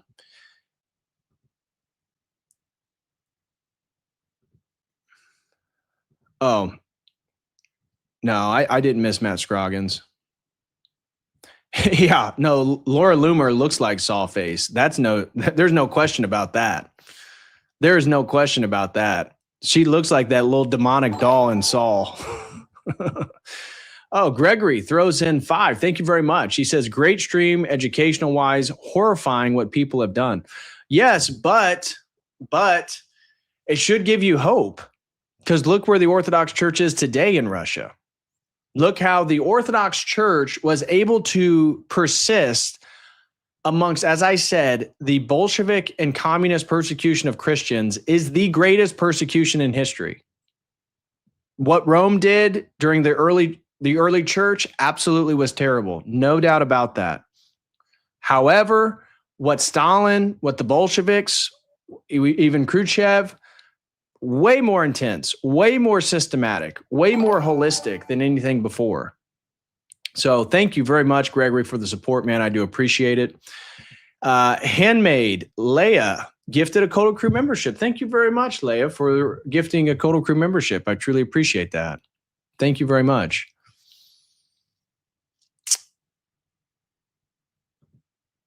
That part of the grounds not holding the statue. Yeah, again, what are the chances of that? Lenin wants to build the largest statue in the world to himself, and the ground won't hold it, but it holds the biggest church. Yeah, a lot of providence going on there. So just as Austin DiTullio said, go ahead and send in your tithes, guys. Send in your tithes to the church. Next topic I want to get into. Oh, KLW throws in another 5. Thank you very much, KLW. He says, for the goal. Also, be careful about using the word reform, WRT, with St. Tikhon, because the reformers at that time were ecumenists. Minor reminder. I'm going off this book right here. Okay. And so, yes, reform it's obviously word concept. Depends on what you're meaning by reform. This book right here literally describes the reformers, the early reformers, as those that wanted to reform back to the Byzantine hierarchical structure with a patriarch. So do not confuse that with, other reformers of the ecumenist bent. That is not what I'm insinuating or saying. So thanks for that clarification, KLW. I do appreciate it. But again, you guys need to read this book. I'll just read the first section here. The secular reforms of Peter the Great forced upon the church turned her into a department of the state headed by a secular bureaucracy, as I just showed you. The bishops in this system living in an external luxury were in fact like captive birds in a golden age, A hierarch could not leave his residence to visit peripheral parishes in his diocese without theoretically having the czars and practically the over-procurator special permission requested and granted via the channels of the ruling synod in St. Petersburg. The priests were in particularly contradictory position. On the one hand, they depended for their most of their livelihood on the donations of the parishioners, on the harvest from the, let me zoom in, from the piece of the land allotted to the parish, which they farmed like any other peasant.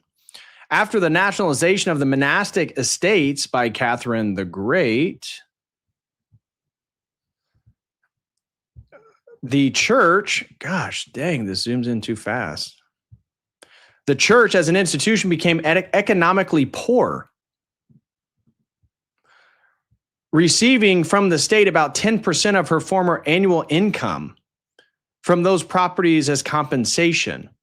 In 1914, the Orthodox, gosh dang it, the Orthodox Church of the Empire officially had 117 million members organized into 67 dioceses with 130 bishops and 48,000 functioning parish churches, with a total over 50,000.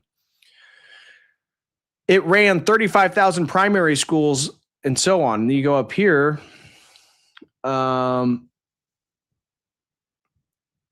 These figures, however, are highly misleading. For instance, the vast majority of the intelligentsia were either atheist or agnostic.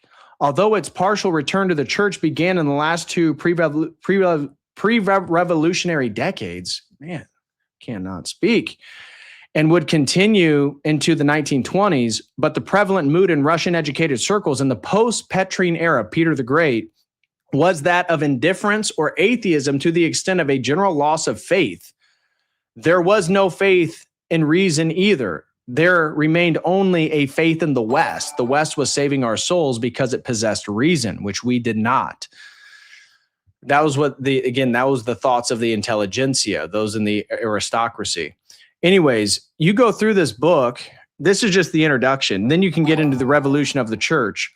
Lacking canonical administration, this gets into the reform of trying to move back towards the Byzantine reform. She also lost her temporal head for 200 years. Once Nicholas II had abdicated, so Tsar Nicholas, in short, at such a decisive moment, the general collapse of the church lacked the organizational mechanism of a self-ruling institution, and it was common knowledge to every responsible churchman that the old monarchic establishment was to blame for this sorry state of affairs. And then you get into, oh my gosh, what is this? What is this doing? Sorry, guys.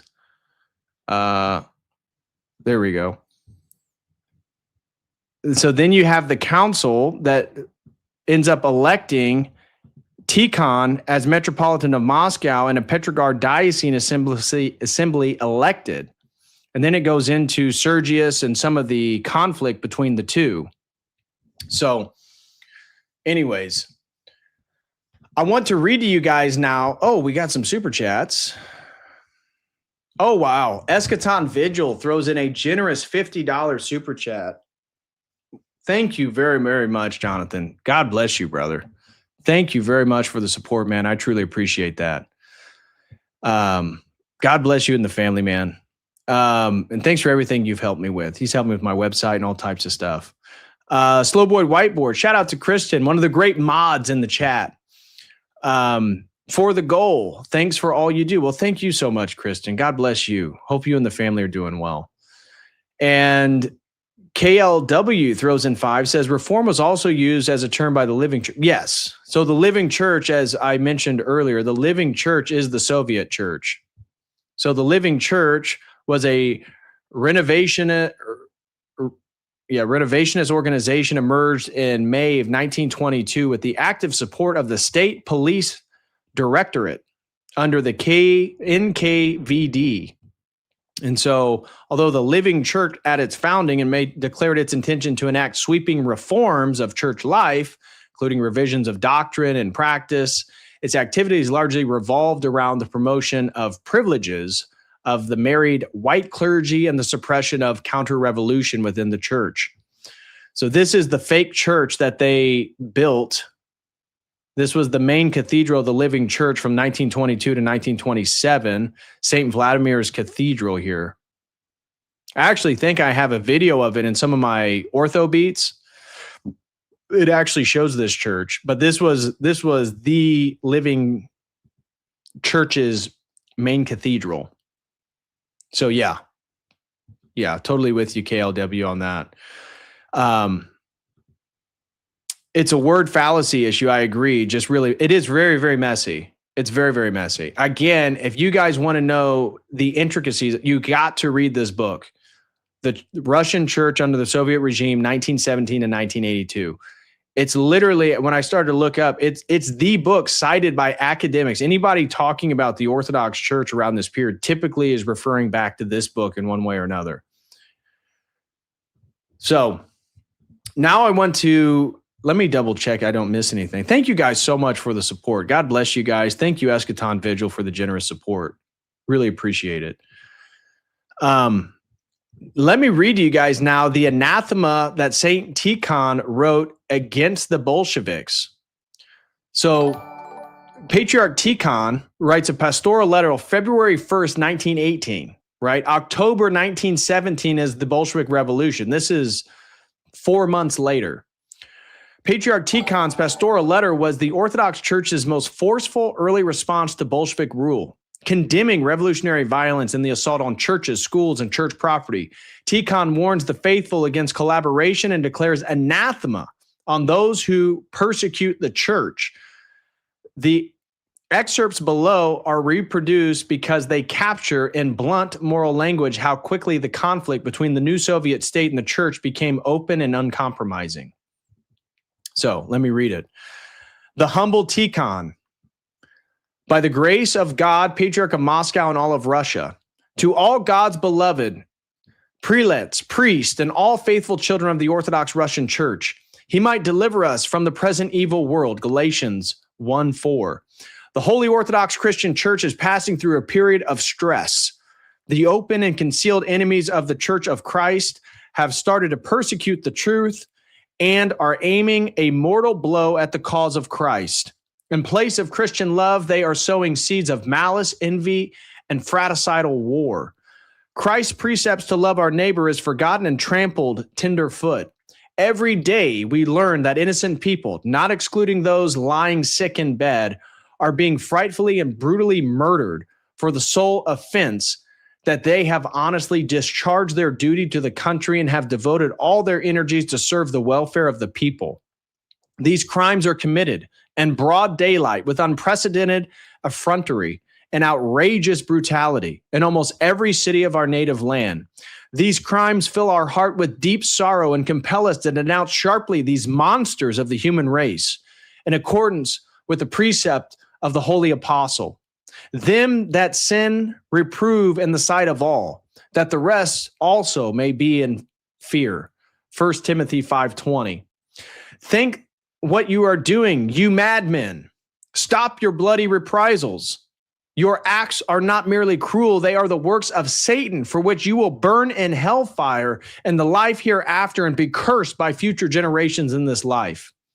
By the authority given to me by God, I forbid you to partake in the Christian mysteries. I anathematize you if you still bear a Christian name and belong by birth to the Orthodox Church. And you, faithful children of the Orthodox Christian Church, I beseech you to have nothing to do with this scourge of the human race. Put away the wicked man from among yourselves. Violent outrages are being committed against the Orthodox Christian Church. The blessed mysteries, which sanctify the birth of man or the union of husband and wife in the Christian family, are openly declared unnecessary and superfluous. Holy churches are being destroyed by gunfire or looted and desecrated. Monasteries most revered by the faithful, such as Alexandro Nevskia and Pochevskaya, lavras have been seized by the godless rulers of darkness under the pretext that they are the people's property. Schools maintained by the Orthodox Church for the training of ministers and religious teachers have been declared useless and turned either into schools of atheism or into nurseries of immorality. Church and monastery properties are being confiscated under pretext that they are the property of the people. But the legitimate will of the people is never taken into consideration. And finally, the government, which promised to give Russia justice and truth and safeguard freedom and order acts everywhere toward everyone, including the Holy Orthodox Church, with unrestrained arbitrariness and violence. Is there no limit to this insolence? Is there no way of stopping the aggressiveness of the enemies of the Christian church? I summon you, faithful and loyal children of the church, to come to the defense of your outraged and oppressed Holy Mother. I summon you, beloved children of the church, even if you should have to suffer for the cause of Christ. For the apostle has said, who shall separate us from the love of Christ? Shall tribulation or anguish or persecution or famine or nakedness or peril or sword? Romans 8:35. And you, fellow prelates and priests, sound the call for the defense of the Orthodox Church without an hour's delay. Organize unions of crusaders of the Spirit who can resist external force with zeal of the faithful. And I firmly believe that the enemies of the church will be vanquished by the cross of Christ, because the edifice of the divine crusader cannot be demolished. I will build my church, and the gates of hell shall not prevail against it. Matthew 16:18. Tikhon, the patriarch of Moscow and all Russia. So that was just a little bit of a historical document. Don't know if you guys have read that or not, but certainly worth bringing up for today's stream. And now imagine that's 1918. Right on the heels of this, you're going to get the Russian Civil War, and you're going to get the whites to rise up and try to fight back. Siaba, been a Kodo Crew member for 11 months, says, Dr. DPH, a new X, exciting to see. Maybe he should make a Kodo community thing there. Yeah, well, I just created the X, what was it, last week? So, trying to get some momentum and build a following over there. If you guys don't follow my new X, do. It's at Dr. DP Harry. At Dr. DP Harry. That's the handle for all my social medias now. But thank you very much, Siaba. And Nathaniel throws in 10. Thank you so much. He said, I once read Tsar Nicholas II wanted to restore the Russian patriarch. I'm not sure how true it is, but considering his own personal piety, I wouldn't be surprised. Yeah. I don't know how true it is. It doesn't come up in that book that Tsar Nicholas wanted to. The only mention is that Tsar Nicholas did not. And some of the clerics blamed him in this dire situation they were in because of it. So who knows? Let's get in now to a video right here that speaks a little bit about Saint Tikhon, Patriarch of Moscow. So this is going to begin with Patriarch Tikhon of Moscow, the anathema that we just read, and then we'll read just a little bit about what he was dealing with, because once he makes this statement, all the priests around him start disappearing because they can't kill Tikhon because they don't want him to be a martyr. The Bolsheviks don't. Those historic treasures and the deep, enduring devotion of millions of ordinary believers. To the new Bolshevik regime, however, the church was not a sacred institution. It was a dangerous, superstitious enemy. They viewed the clergy as class enemies and agents of the fallen Tsarist regime. If the communist revolution was to succeed, the influence of the Christian faith had to be completely wiped out. At the center of this gathering storm stood one man, Patriarch Tikhon of Moscow. Chosen in late 1917 as the first patriarch of the Russian Orthodox Church in over 200 years, Tikhon was a gentle, humble, and deeply spiritual leader. He was widely respected for his kindness and pastoral care, yet he found himself thrust into one of the most violent periods in human history. In January of 1918, as reports of church lootings and mob violence began pouring into his office, Patriarch Tikhon made a dramatic decision. He issued an official decree known as an anathema. In this document, Tikhon publicly excommunicated the Bolshevik leaders. He condemned their violent actions and warned them that they were walking a dangerous spiritual path. He called upon the faithful to defend their sacred holy sites through peaceful moral resistance. The Bolshevik response was swift, calculating, and ruthless. The leaders of the regime, along with their newly formed secret police, known as the Cheka, recognized a major tactical danger. Targeting Patriarch Tikhon directly would create an immediate, legendary martyr. It could spark a massive, unstoppable resistance among the deeply religious peasant population. So, the Cheka devised a far more targeted strategy. They decided to leave the Patriarch alive in his quarters, surrounded by guards, while systematically dismantling his entire inner circle. By arresting and removing the senior metropolitans, bishops, and close advisors who managed the church, the Bolsheviks intended to decapitate the ecclesiastical leadership. They planned to paralyze the entire administration, leaving Patriarch Tikhon isolated and powerless. The systematic campaign against Patriarch Tikhon's inner circle began in the historic city of Kiev in January of 1918. The target was Metropolitan Vladimir Bogo-Yavlensky, one of the most senior and respected bishops in the entire Russian realm. Metropolitan Vladimir was 69 years old. He was a man of quiet dignity who had spent his long life serving the church and overseeing major historic monasteries. He was a crucial organizational pillar for Patriarch Tikhon. On the night of January 25, 1918, a squad of armed Red Guards broke into the ancient Kiev Pekersh Lavra Monastery. They forced their way into the Metropolitan's private rooms. The soldiers demanded money, insulted his faith, and accused him of hoarding wealth while the working class starved. Vladimir remained calm and soft-spoken throughout the ordeal. The soldiers dragged the elderly bishop out of his quarters, past the ancient stone walls of the monastery, and into a dark, deserted ravine nearby, realizing that his final moment had arrived. Metropolitan Vladimir asked his captors to let him offer one last prayer. The request was granted. The bishop knelt on the frozen earth. He prayed aloud to God, asking for the forgiveness of his own sins. Then, he looked up at the young soldiers. He raised his right hand, making the sign of the cross toward them, and said his final words, "May the Lord forgive you your sin." Moments later, the soldiers opened fire, and he passed away on the snow. Metropolitan Vladimir became the very first high-ranking bishop to lose his life during the Red Terror. Now, remember, I just read you the anathema of Saint Tikhon. That was written on February 1st, 1918. The death of Metropolitan Vladimir that we just listened to, he was killed on January 25th. That's within the week leading up. So you can imagine that happens right before Patriarch Tikhon then anathematizes the Bolsheviks. News of his loss sent a wave of shock throughout the Christian world, serving as a grim harbinger of the difficult years that lay ahead.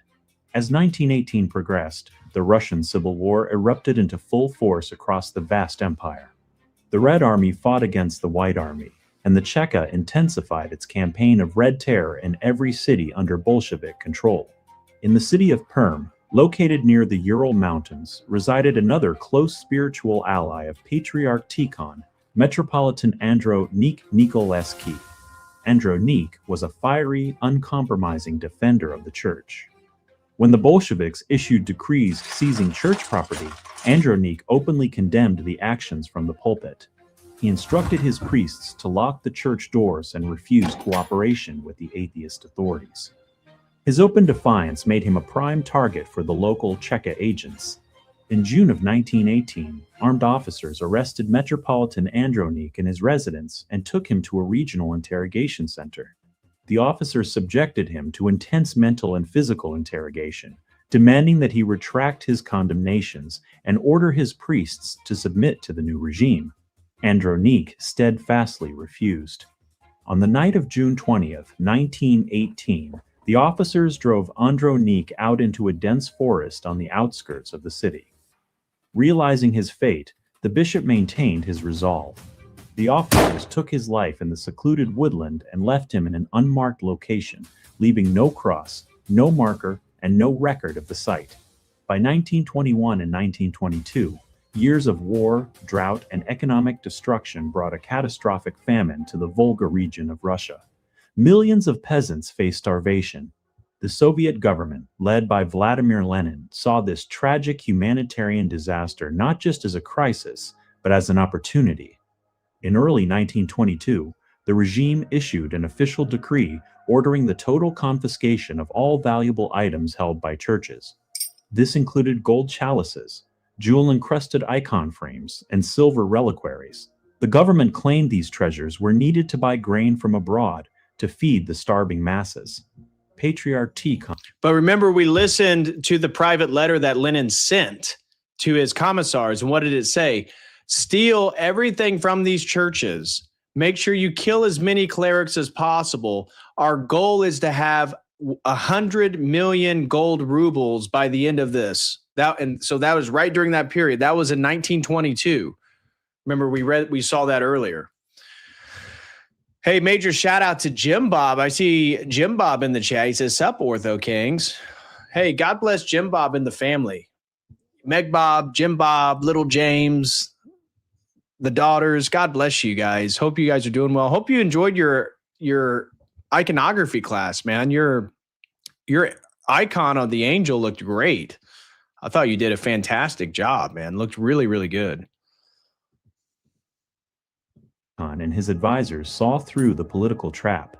They offered to donate all church treasures that were not consecrated for holy use, and they volunteered to raise funds directly for famine relief. However, they insisted that sacred vessels used in the Holy Communion could not be handed over to secular authorities. Lenin explicitly welcomed this resistance. In a secret top memo to the leadership, he wrote that the famine presented a unique historic opportunity to strike a fatal blow against the clergy leadership. In Petrograd, modern-day St. Petersburg, the local church leadership was headed by Metropolitan Benjamin Kuzan. Benjamin was a gentle, deeply compassionate man who was immensely popular among the working-class citizens of the city. He had spent years establishing charitable kitchens and supporting poor families. Metropolitan Benjamin sought to avoid conflict. He met with local Soviet officials and negotiated an agreement to peacefully hand over valuable church items, provided that church members could oversee the process to ensure the funds actually went toward purchasing food. However, the central authorities in Moscow overruled the local agreement. They wanted a high-profile trial to break the moral authority of the church. In May of 1922, Metropolitan Benjamin was arrested along with 85 other priests, professors, and laypeople. They were charged with forming a conspiracy to oppose state famine relief. The trial took place in a crowded auditorium in Petrograd during June and July of 1922. State prosecutors launched harsh accusations against the defendants, ignoring evidence and presenting fabricated testimonies from state informants. Throughout the trial, Metropolitan Benjamin maintained total composure. When given his final opportunity to speak to the court, he did not plead for his life or offer defense arguments. Instead, he said, "I do not know what sentence you will pass upon me, life or death. But whatever your decision, I will raise my eyes upward, cross myself, and say, 'Glory to thee, O Lord God, for everything.'" On July 5, 1922, the court found Benjamin and several of his primary associates guilty and sentenced them to the ultimate penalty. To prevent public demonstrations by the thousands of citizens who loved the Metropolitan, the authorities kept the date secret. On the night of August 13, 1922, guards led Metropolitan Benjamin and 3 of his close associates out of their prison cells. They were driven to a secluded location near the Porokhovia station on the outskirts of Petrograd. There, in the dead of night, they were executed and placed in an unmarked mass grave. By late 1922, the strategy of the Cheka had achieved its primary objective. The core leader. So, anyways, you guys get it. We're going to move on to the next video here. And that is the one that I want to move to here. And if we reach, so let me guys give you a little bit of a carrot here. If we reach the super chat goal on YouTube, I will play this video. This channel has a video on Judaism in the USSR. I'll play like a considerable section of it, because it is fascinating to hear how the USSR handled Orthodoxy and then to see how the USSR handled Judaism. So that he does it in a very academic, professional way. So I feel very confident I could play that in the stream and not get it censored. So if we reach the super chat goal, I'm not going to take the chance unless we reach the super chat goal. But if we do, I'll play the video on Judaism in the USSR. It's actually quite fascinating. We haven't talked about sex yet. We are going to be talking. Znaya also published books and distributed pamphlets to help in its campaign about politics. And while we haven't talked about sex yet, we are going to be talking today about religion, specifically the changing role and position of religion in the Soviet Union. I'm your host, David, and today we are going to be looking at the changing nature of religion in Soviet life. This is Soviet and communist ideology. Even before the actual establishment of the Soviet state, and certainly afterwards, the revolutionary leadership, from Lenin to Khrushchev, adopted policies to confront and liquidate religion from Soviet life, in line with the Communist Manifesto's declaration, "Communism begins where atheism begins." Official Soviet policy was to be an uninterrupted process of propaganda, legal measures, and violence against organized religion, religious communities, the practice of religion, and its religious symbols. But it isn't really possible to explain the role that religion played in the Soviet Union and its impact during the Cold War without explaining the role religion played in the Russian Empire. So that's where we're going to start. Throughout the history of the Russian Empire, the Russian Orthodox Church wielded enormous power. Orthodox Christianity was the official religion of the empire, and following the fall of Constantinople, not Istanbul, Russia became the power center of Eastern Orthodoxy. The vast majority of the subjects of the empire were Orthodox, and many, including many of the Tsars, were themselves quite pious. The Orthodox Church used their power to not only enrich themselves, but also to involve themselves in the politics of the empire in order to help maintain the absolute power of the Tsars. Now, as you can well imagine, the Orthodox Church was no supporter of the Bolshevik Revolution, nor were the Bolsheviks big fans of the Church. In fact, the Church was an early target of Lenin, who declared the nationalization of all church land on November 8, 1917. This was followed by further attacks on church power, including making all religions in the former empire legally equal, the transfer of all school and seminary properties, which had belonged to the church, to the Ministry of Education, the liquidation of obligatory church marriage, as well as the abolishment of the government subsidy for the maintenance of church buildings and the payment of the clergy. These were sweeping changes, and there were more. On January 13, 1918, the decree on separation of church and state and church and school was made, which proclaimed the following. 1. The church was now separate from the state. 2. All privileges related to confessional belonging were abolished. 3. Every citizen had a right to belong or not to belong to any confession. 4. All religious ceremonies were removed from public and state proceedings. 5. The practice of religion and religious ceremonies could continue, but on the condition of not disturbing public order or infringing on the rights of other citizens. 6. The population registry would now only be kept by civil authorities. 7. Religious education was forbidden. And 8. The church was prohibited from having possessions and had to give up all of its property. Now, it's one thing to make decrees and pass laws. It's another to implement and enforce them.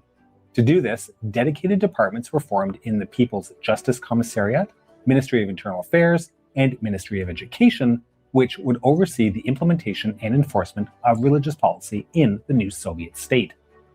The Cheka, the forerunner of the GPU, OGPU, KBD, NKGB, MGB, KGB, was also heavily involved in the enforcement process. In conjunction with all of this, the Communist Party program called for, quote, the organization of the broadest possible anti-religious propaganda, end quote. By the mid-1920s, anti-religious propaganda was becoming more centralized in its efforts, fronted by publications such as Revolutsiya i Tserkov, That's Revolution in Church.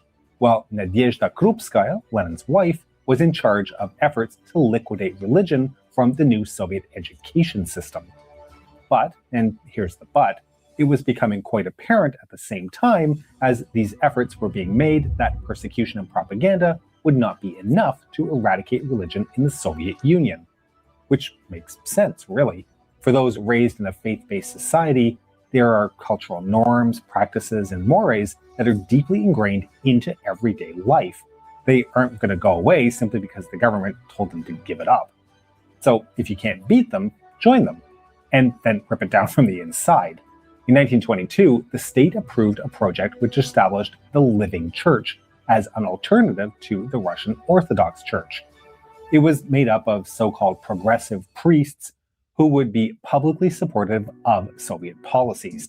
And this is like the new church that Zelensky and unfortunately the EP, the Ecumenical Patriarch, has put forth in Ukraine, where they have essentially a false church that did not go through the technical processes to establish itself as autocephalous from Moscow, because that was some of the political tension.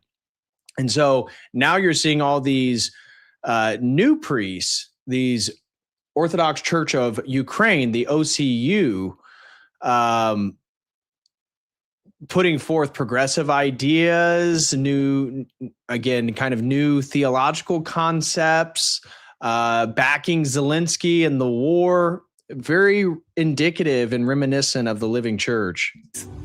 By 1925, it was quite clear that the Living Church was just not working. So the Communist Party, by this time coming under the consolidated leadership of Stalin, formed the League of the Godless, which was tasked to aggressively push an atheist message while simultaneously attacking religious practices in society. Despite their efforts, religiosity persisted in the Soviet Union. Never one to be discouraged by a setback, Stalin, himself a former seminary student you will recall, introduced the Godless 5-year plan in 1928. Through this plan, many religious leaders were arrested and even executed on the grounds of being anti-revolutionary. Churches, mosques, and synagogues were destroyed or even converted into museums of atheism. The weekly day of rest, Friday, Saturday, or Sunday, depending if a person was Muslim, Jewish, or Christian, began to be rotated through the week in order to prevent the traditional day of prayer. 1929 saw further restrictions introduced on the practice of religion in the Soviet Union when religious gatherings were banned. The legal definition of clergy was even changed to be servants of the cults, and they had to be registered with the authorities in order to work in the religious sphere. This ongoing campaign had a significant outward impact. By the eve of the Great Patriotic War, organized religion had found itself significantly weakened. For example, in 1917, there had been approximately 50,000 churches in the Russian Empire, but by 1939, the number in the Soviet Union had dropped to a meager 200.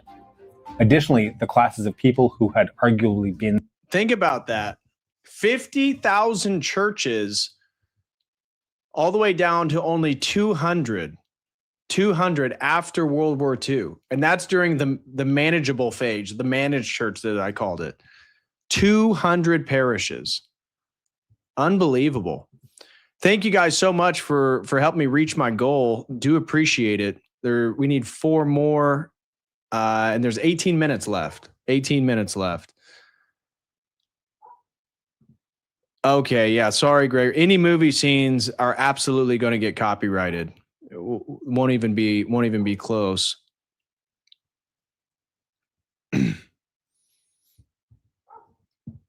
The most observant, the peasantry, had been forced into collectivized communes, making daily monitoring much easier, and since the role of religion had been all but erased from political life, overt religiosity was very rare indeed. But despite all of this, the 1937 census still showed that 56% of Soviet citizens identified as believers. Even with... Isn't that crazy? The Soviet consensus in 1937, 1937 is the height of Stalin's persecution. This is before World War II. And still 56% of Russians identified as believers. knowing that if they did anything publicly, they could be sent to the gulags. With all the efforts to stamp out religious belief from both social and political life, and even in the face of the totalitarian Stalinist state, well, religion finds a way, to paraphrase Jeff Goldblum. Okay, now, so far, much of the focus has been on the Orthodox Church, being the most popular religion as well as the one with the greatest official legacy from the old empire. But this So now it gets into a little bit of Islam. We don't need to focus on Islam too much. If we reach, like I wanted to show this one on the Holodomor. That's another great famine that occurs during this period. Let me catch up with the chat. Austin DeTulio throws in 5. Thank you very much, brother, for the support. God bless you and everyone who's supporting the stream. Ben Shapiro's eyebrows has made an appearance. Wow. He says, for the goal. Well, thank you very much, Ben Shapiro's eyebrows. Do appreciate it.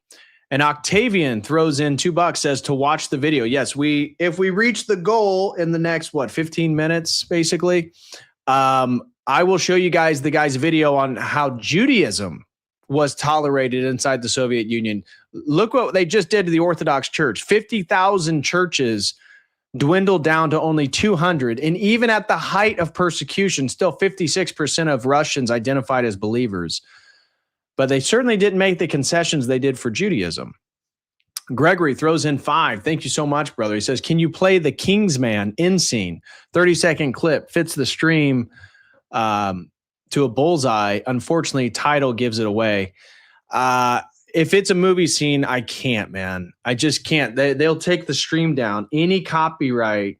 I had 3 seconds of the FIFA video from the World Cup, and they wouldn't let my video up. So anything that's copyrighted, they are sticklers on. I apologize. Steve the Turd throws in 5, says, thanks, DPH. I look forward to your homeschool curriculum. Seriously, though, I would love to do that in the future, legitimately, putting together. Actually, Jonathan of Eschaton Vigil, we've talked about that privately, about putting together some curriculum for homeschool. Silvergore throws it or becomes a Kodo Crew member. Thank you so much, brother. He's gifted memberships before. You wasn't even a member. Thank you so much, man. I really appreciate that. And Steve the Turd throws in another 5, says, keep doing what you're doing, brother. Lord be with you. Well, thank you, man. I appreciate it. Thank you very much. And I saw my friend, my brother, Matt Scroggins. He threw in $12 over on Dono Chat. Shout out to Matt Scroggins and all the members of Logos Academy. He says, Satanic Bolsheviks, -70. Christ Church, over 9,000. The blood of the Russian martyrs are the seeds of the Orthodox revival now. Amen to that, man. Amen to that. And that's what, even though this is a very depressing topic to see what the Bolsheviks did and how they just persecuted and killed so many people, it's important to keep in mind that it's actually hopeful. Look where the Orthodox Church is now. It's really hopeful. It's not something to be super duper depressed about, really. It is in the fact that it historically happened, but look how it emerged. I think it's a testimony to the church. Do you think Protestantism could emerge from the Bolshevik, the Red Terror, the Stalinist era, Khrushchev's propaganda against it? Do you think the Baptists could have made it through all that? Absolutely not. Absolutely not. Ben Shapiro's eyebrows throws in another 10, says, for the goys. Yes, for the goys. Do you guys see Ben Shapiro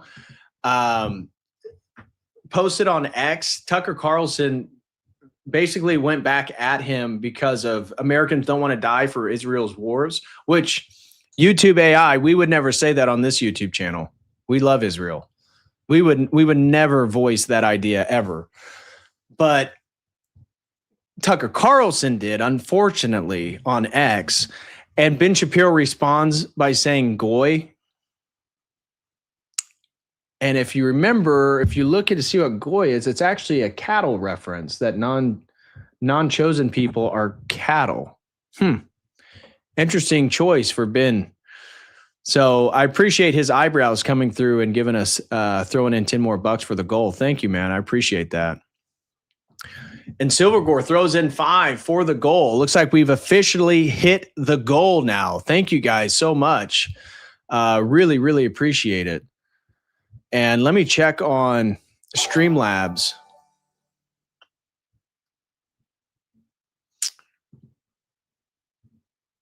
Let me change the camera. We had one thrown in on Streamlabs by Anonymous. Anonymous throws in a $20 super chat. Thank you so much, whoever Anonymous is. They says, thank you for the great content. Well, thank you for the support, man. I really appreciate it.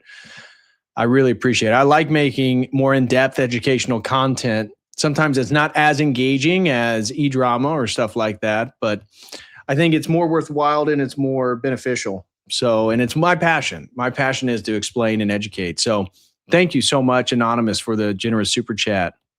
Really appreciate that. And Andre throws in $2. No comment. Thank you very much, Andre, for the support as well. Well, it looks like we got to play now the video on Judaism in the Soviet Union. So I want to play a little bit of the Holodomor. But why don't we just first get into... I mean, you guys did it. You guys reached the goal. So let's just pull it up. Go back to this one, and we'll pull this one up in a new tab.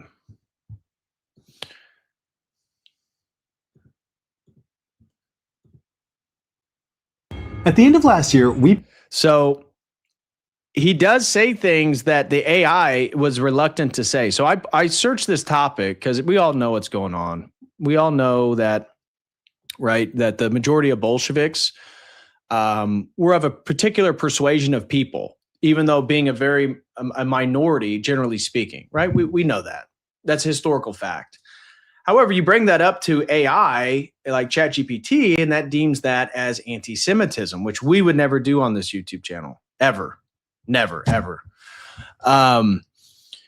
So I was messing around with ChatGPT to see what it would say about Bolsheviks, Judaism, USSR treatment of Judaism. And one of the things it kept saying was that, the treatment of Jews under the USSR was actually more intense and worse than Orthodox Christians. And I thought, no, that's not the case. Interesting. So I ended up finding this guy's YouTube channel, and he actually says things that the powers that be, or the AI powers that be, are reluctant to actually recognize. So let's play. We'll play a little bit of this. In 1795 and the Third Partition of Poland, as Polish territory was divided up between Prussia, the Habsburg monarchy, and the Russian Empire, Russia was the big land winner, securing control of the eastern provinces of the Polish-Lithuanian Commonwealth. Along with the land came its inhabitants, which included over 1 million Jews. This territory, known in Russian as the Cherta Osiedlosti, in Yiddish as der Chum na Moshev, and in English as the Pale of Settlement, was where the Jews of the empire were required to live, with permanent residency outside of the Pale forbidden, with only some specific exceptions allowed. We should also mention that while the greatest number of Jews in the empire lived in the Pale, there was also a significant Jewish community in the Caucasus, the Mountain Jews, who were descended from the Jewish communities of the Old Persian Empire.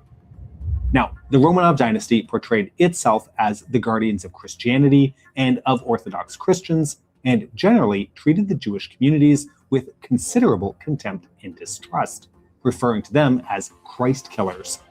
Jews forced to live in the Pale were also largely confined to agricultural communities and were subjected to persecution, discrimination, and pogroms. The word pogrom, by the way, derives from the Russian words pogromit, or to wreck or to destroy. When the Bolsheviks came to power in late 1917, however, it was on a platform of brotherhood of nations, and they immediately prohibited any ethnic-based discrimination in Russia. This was done as part of a bid to win over the different ethnic groups and nationalities that made up the former Russian Empire, and to help consolidate the power of the Communist Party. To this end, and something that we talked about in our episode on Soviet policy towards the nationalities, initial policies were quite progressive in nature. So, quickly to recap, in principle, as well as on paper, the Soviet Union was made up of a union of equal republics. During the 1920s, this manifested itself in a major focus being placed on supporting the economic, social, and cultural progress of nationalities and ethnic groups. So notice, and we've already talked about earlier, Lenin allowed these republics to be sort of locally governed. What Stalin does is he centralizes more and more power. But what he's going to get into is how the Bolsheviks really galvanized minority identities and minority religious persuasions against the majority to facilitate the revolution. It was, however, seen as a temporary phase as the Soviet Union moved away from being the prison of nations, as Lenin had called the empire. Instead, the USSR would allow and assist the social and cultural development of nations, enabling them to reach the social levels necessary to achieve communism, where everyone would be members of a single classless polity. The Jewish community of the Soviet Union was to be included in this development. Except there was a challenge. Soviet policy towards nationalities had a clear hierarchy. Only people with defined lands and territories were considered nations. The Jewish community lacked any defined political territorial unit in the USSR, and as a result, they were lower on the hierarchy, only being considered a nationalnost, a nationality, and not a nation. So, steps had to be taken within that framework. In 1919, the Bolsheviks abolished the Kehila, a Hebrew word meaning congregation, but in practice in the empire, it was the name for the Jewish communal structure. The nationalnost status allowed for the Kehila to be replaced by Soviet structures, including commissariats, soviets, and courts. This followed the 1918 creation by the Bolsheviks within the party of the Yevsektia, the Jewish sections whose primary goal was to propagate Marxist ideas to the Jewish people and therefore ensure their loyalty to the nascent workers' state. The Yevsektia, as you might expect, was made up primarily by Jews from various leftist and socialist organizations, primarily from the former Jewish Labor Bund. Now, being Jewish is not limited to just nationality or ethnicity, but also to religion as well. And since atheism and the... But notice how they allowed them to maintain and perpetuate their cultural and ethnic identities, giving them privileged positions, allowing them to maintain certain institutions. Was not the case with the Orthodox Christians. And even the Muslims, as we can cut back to the Muslims, the Muslims were, because they were so patriarchal and they already had women in a submissive state, the USSR had desires to infiltrate into the Middle East. And they thought, well, let's be a little bit more lenient with the Muslims than we are with the Orthodox Christians. And maybe we can get them to be sympathetic communists, and we can use them through jihad but to destabilize other Muslim nations and get them on board with the communists. So very, very interesting. Very interesting. Yes, 86% of the Soviet government were all totalitarian ooze. Yeah. What are the chances? What are the chances? And remember, I showed you guys before that Putin made a public statement that, to your point, I think he said 80 or 85. It's like 75 to 85%. I forget what exactly the number was. But Putin even said that they were majority Jewish, the Bolsheviks. So interesting. Again, we've already seen, we know Lenin, we know Marx. Marx is not a Bolshevik, but we know Trotsky. And you start looking at many of the Bolshevik leadership, very, very interesting. Very interesting, again, that they'll be given an autonomous zone in East Russia. Notice how they'll start doing education in Yiddish in the USSR. And they'll be promoting the idea of the secular Jew, the atheist Jew that still is linguistically and culturally Jewish, but no longer religious Jewish. Anti-religious struggle was a state policy of the Soviet Union. The religious component of Judaism needed to be addressed as part Jews do of rock. Soviet policy. Yeah. As such, Judaism faced similar types of restrictions as other major religions in the USSR from its outset. The 23rd of January. Now, this video that they're playing, that's a video of Orthodox Christians. They're not Jews. In 1918, saw the government decree on the separation of church from state and school from church. policy, which led to the closing down of many synagogues, as well as the banning of Judaism and religious teachings from schools. The Yevsektia were naturally front and center in this anti-Judaic task. They actively promoted Marxist thoughts and ideas in combination with anti-religious messages by means of meetings, lectures, and articles in the Jewish press. Pious Jews and clergy were portrayed as sexual deviants, and Judaism was even found guilty and condemned to death in a mock trial held on Rosh Hashanah, the Jewish New Year, in 1921. The religious symbols of Judaism were converted into symbols of socialism, like baking challah, the plated bread traditional in Ashkenazi Jewish practice, into the shape of a hammer and sickle. Over 1,000 cheder schools, the traditional elementary schools responsible for teaching the basics of Judaism, were closed. Yevsektia activists were enthusiastic in their fight against Judaism, even storming into synagogues in order to interrupt services and ceremonies. The Yevsektia activist Esther Frumkin explained this fervor like this: "The danger is that the masses may think that Judaism is exempt from anti-religious propaganda, and therefore it rests with the Jewish communists to be even more ruthless with rabbis than non-Jewish communists are with priests. Clergymen and anyone conducting religious ceremonies became subject to discrimination and persecution and even arrest, like the head of the Lubavitch or Chabad Hasidic group. Like what was happening at the time with Christian and Muslim groups, Jewish clergy were stripped of political and civil rights, their children were expelled from schools, and religious objects and books were confiscated." But as he'll make a turn here, it's just the religious practices that they were concerned with. So the persecution was real, but we will again point out it was targeted at the religious aspect of Judaism.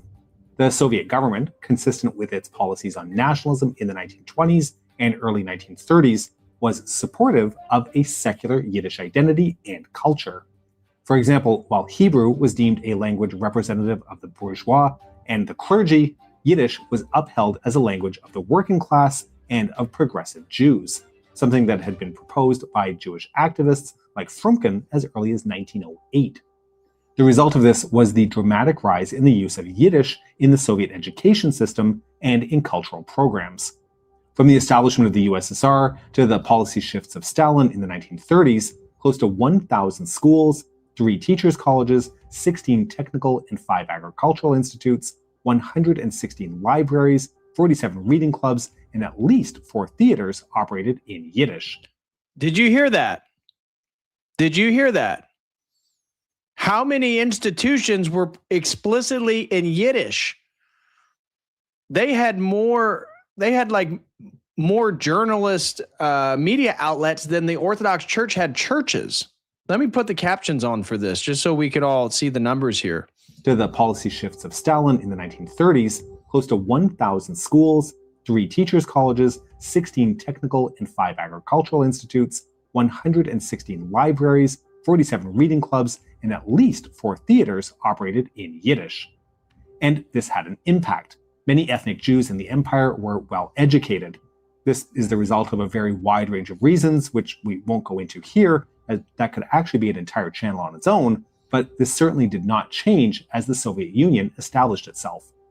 In 1937, 15.9% of physicians, 10% of writers and journalists, and 10.7% of artists were Jewish. 1935 statistics show that 13.3% of all university students were of Jewish background. The Jewish community in the Soviet Union flourished, built on the roots established during the empire and with Soviet support. Okay, so this is probably where we need to talk about the impacts of oppressing the religious aspect of Judaism, while at the same time promoting the language and some of the cultural aspects of the Jewish community, all of which resulted in an emerging and unique Soviet Jewish identity. Historian Anna Vinogradov has stated that the religious Jewish identity was specifically suppressed in favor of a secular Soviet Yiddish identity. But since Judaism was an essential component of Jewish identity, it was a difficult process. Jewish cultural customs were very heavily linked to Judaism, and as that aspect of life was being excluded from everyday life, Jewish culture began to change. According to political scientist Zvi Gittelman, The idea was to create a new Jewish culture and a Soviet Jewish nationality, one which would be secular, socialist, and Yiddish. This nationality would have nothing in common with the religious, Hebraist, bourgeois Jews in capitalist countries. This approach actually became the general policy of the Soviet Union towards all nationalities during the 1920s and into the 1930s, until the sharp turn towards Stalinism. By encouraging secular national Yiddish education and culture, the practical necessity of acclimatizing Soviet Jews to socialist ideas was fulfilled. This promotion of a secular Yiddish culture was also intended to show Soviet Jews that the USSR was different from the Tsarist Empire and that it sought to ensure the Jewish community would flourish. And the results of this policy approach? So, key point there, guys. The USSR, even under Stalin, made it a key point that the Jewish community would flourish to differentiate itself from the Tsarist monarchy, the Tsarist Russia. Now, they're doing everything they can to prevent Orthodox Christians or clerics to participate in any facet of their society. They had 116 libraries. They had 116 Yiddish libraries. The Orthodox Church had 200 churches by 1937.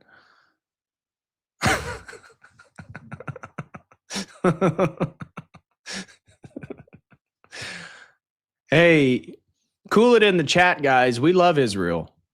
We love Israel. Well, it was considered to be a great success. Jews generally became loyal Soviet citizens, becoming an important part of the Soviet intelligentsia and bureaucracy. Historian Yuri Slezkin has said, quote, "No other ethnic group was as good at being Soviet, and no other ethnic group was as keen on abandoning its language, rituals, and traditional areas of settlement." Interestingly, on the point of language, although education was available in Yiddish, many Jewish parents chose to send their children to Russian language schools, seeing it as the best way to jumpstart their professional career in the new Soviet state. Now, one of the more remarkable events for Soviet Jews in the pre-Second World War period was the establishment of their own Jewish autonomous region in Birobidzhan. For a group that had a nationalnost but no territory to accompany this, it was a big deal. Mikhail Kalinin, the de jure Soviet head of state, at the time spoke to the idea of Jewish autonomy in 1926. It is completely natural that the Jewish population also discovers itself, also strives to find its national place in the Soviet Union. The Jewish people face the great task of preserving its own nationalist, and to this end, a large part of the Jewish population must be transformed into an economically stable, agriculturally compact group, which should number at least hundreds of thousands. Only under such conditions can the Jewish masses hope for the further existence of their nationality. He went on to argue that the Soviet government should respect the national feelings of each small people living in the USSR. Only under such conditions, I repeat, will each nationality consider the Soviet Union as its fatherland. These statements were made at the 1926 conference by Komzet, the structure in the Soviet government in charge of involving the Soviet Jewish population in production work, especially agriculture. Komzet, for those who are wondering, was an abbreviation for the Committee for the Settlement of Toiling Jews on the Land. Komzet was assigned the task of finding suitable lands for the Soviet Jews to settle on and then help them find accommodation, and then procure agricultural tools, training, and even cattle. Initially, many Jews were settled in areas of Belarus and Ukraine, and especially in Crimea. And guys, this is where those nasty little theories about the Khazars come from. You know, that Pale of Settlements, how they're all in Eastern Europe. You know, that they keep going back to places like Ukraine and Crimea around the Black Sea where the Khazarian Empire was. I just can't stand that people keep bringing all that stuff up. I just don't get it. I just don't get it. You know, one of the interesting things he's going to lay out here is when they get their autonomous zone in Eastern Russia, one of the goals was for the Jews to become agrarian and do cattle, grow crops. And unfortunately, I don't know why, it's probably the anti-Semitism of the USSR, but they put them in a place where it just made that so difficult. They weren't able to do agricultural work. And because they couldn't do agricultural work, their autonomous zone basically petered out, and the people that already lived there just kept doing their thing. Yevsektia activists, particularly former Bundists, heavily promoted the idea of an autonomous region inside the socialist state and believed it was a necessary step for Jewish self-determination and the eventual creation of a Jewish nation. Esther Frumkin said this: "Among all the peoples and tribes to whom October has opened new possibilities is also the extraterritorial Jewish people. This is not yet a nation in the strict scientific sense of the word because it has neither territory nor a common economy. But naturally, in the practical policy of the party and of Soviet power, nations, peoples, tribes, are all treated as separate national units which have equal rights to national development. Under the dictatorship of the proletariat, the possibility of consolidating itself as a nation opens up to the Jewish people." Frumkin's thoughts were echoed in 1927 by Abram Bragan, himself a former Zionist, who said, "The significance of our work is that we are laying the foundation for the national self-determination of the Jewish nation as set forth in the policy of the Communist Party and the Leninist conception of the problem." So, as I just mentioned, Crimea was a popular choice for the creation of an autonomous republic, but that didn't end up happening. Instead, a region of the Russian Far East in Khabarovsk Oblast, along the Chinese border, was chosen. 4.5 million hectares of land was chosen for the Jewish people to live and produce on. 4.5 million hectares of remote and rough terrain. The first Jewish settlers arrived in April of 1928 and began to establish their first settlement, named Waldheim. 2 years later, there were 9 settlements, including 3 schools in the region. In 1932, the Soviet government added Birobidzhan as a separate economic unit to the State Planning Committee, and in 1934, the Jewish Autonomous Region was formally established, separated from Khabarovsk Oblast.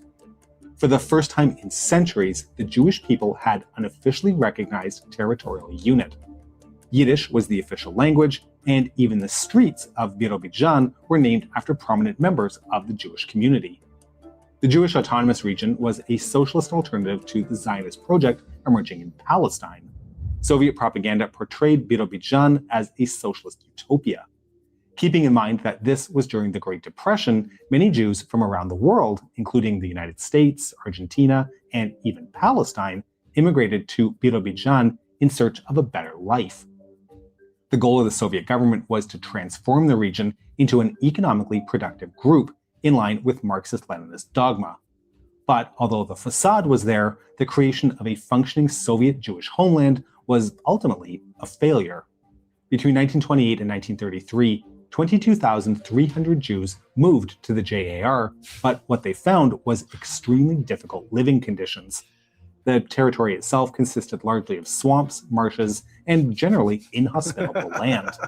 Although the primary occupation of those migrants to the JAR was supposed to be agriculture, many were not prepared for the type of work that awaited them in Birobidzhan, nor the primitive living conditions. As you might expect, the enthusiasm to move to a cold and swampy locale began to drop. By 1939, while the population of the JAR was 109,000 people, only 18,000 were Jews. So, not ideal, but an autonomous Jewish territory nonetheless, with its own language and culture. And then Stalin happened. As we talked about in our episodes regarding both Soviet nationalism and language policy, Stalin began a process where Russian language and culture was prioritized at the expense of others. And of course, it affected the Jewish population in the Soviet Union as well.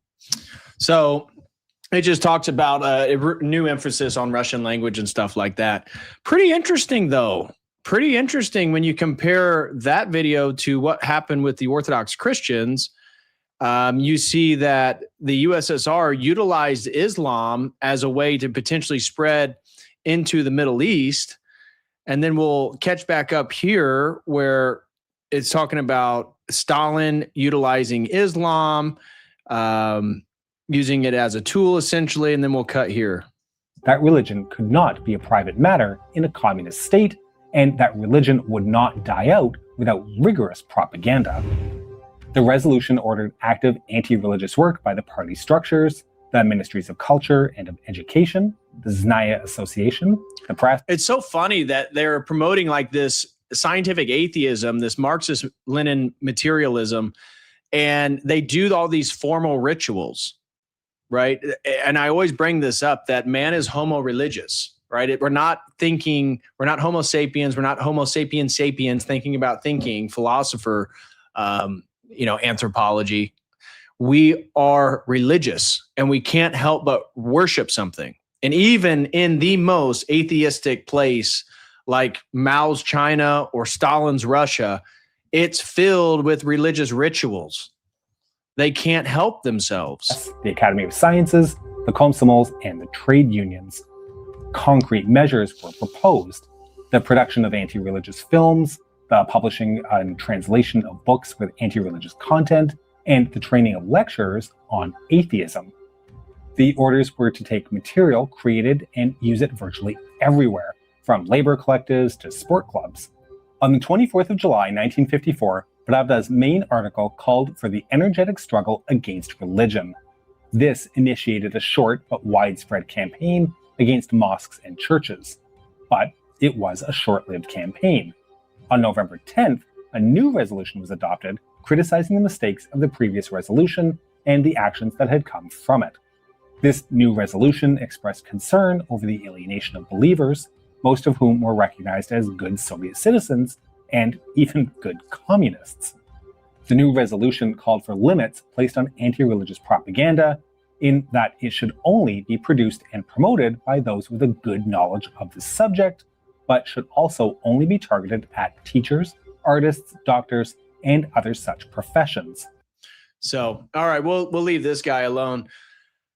Funky Monkey Love says the Rus put an end to the Khazar Empire. Technically, it was the Mongols, actually, that was rooted in Ukraine. Yeah, Ukraine, Crimea. It was north of the Black Sea, crossroads of the Silk Road. Absolutely, that's how the Khazar Empire became one of the wealthiest in all of the world, was because they set up the crossroads of the Silk Trade, ending their ability to sell Slavs to Muslim slavers. That's true too. That is true.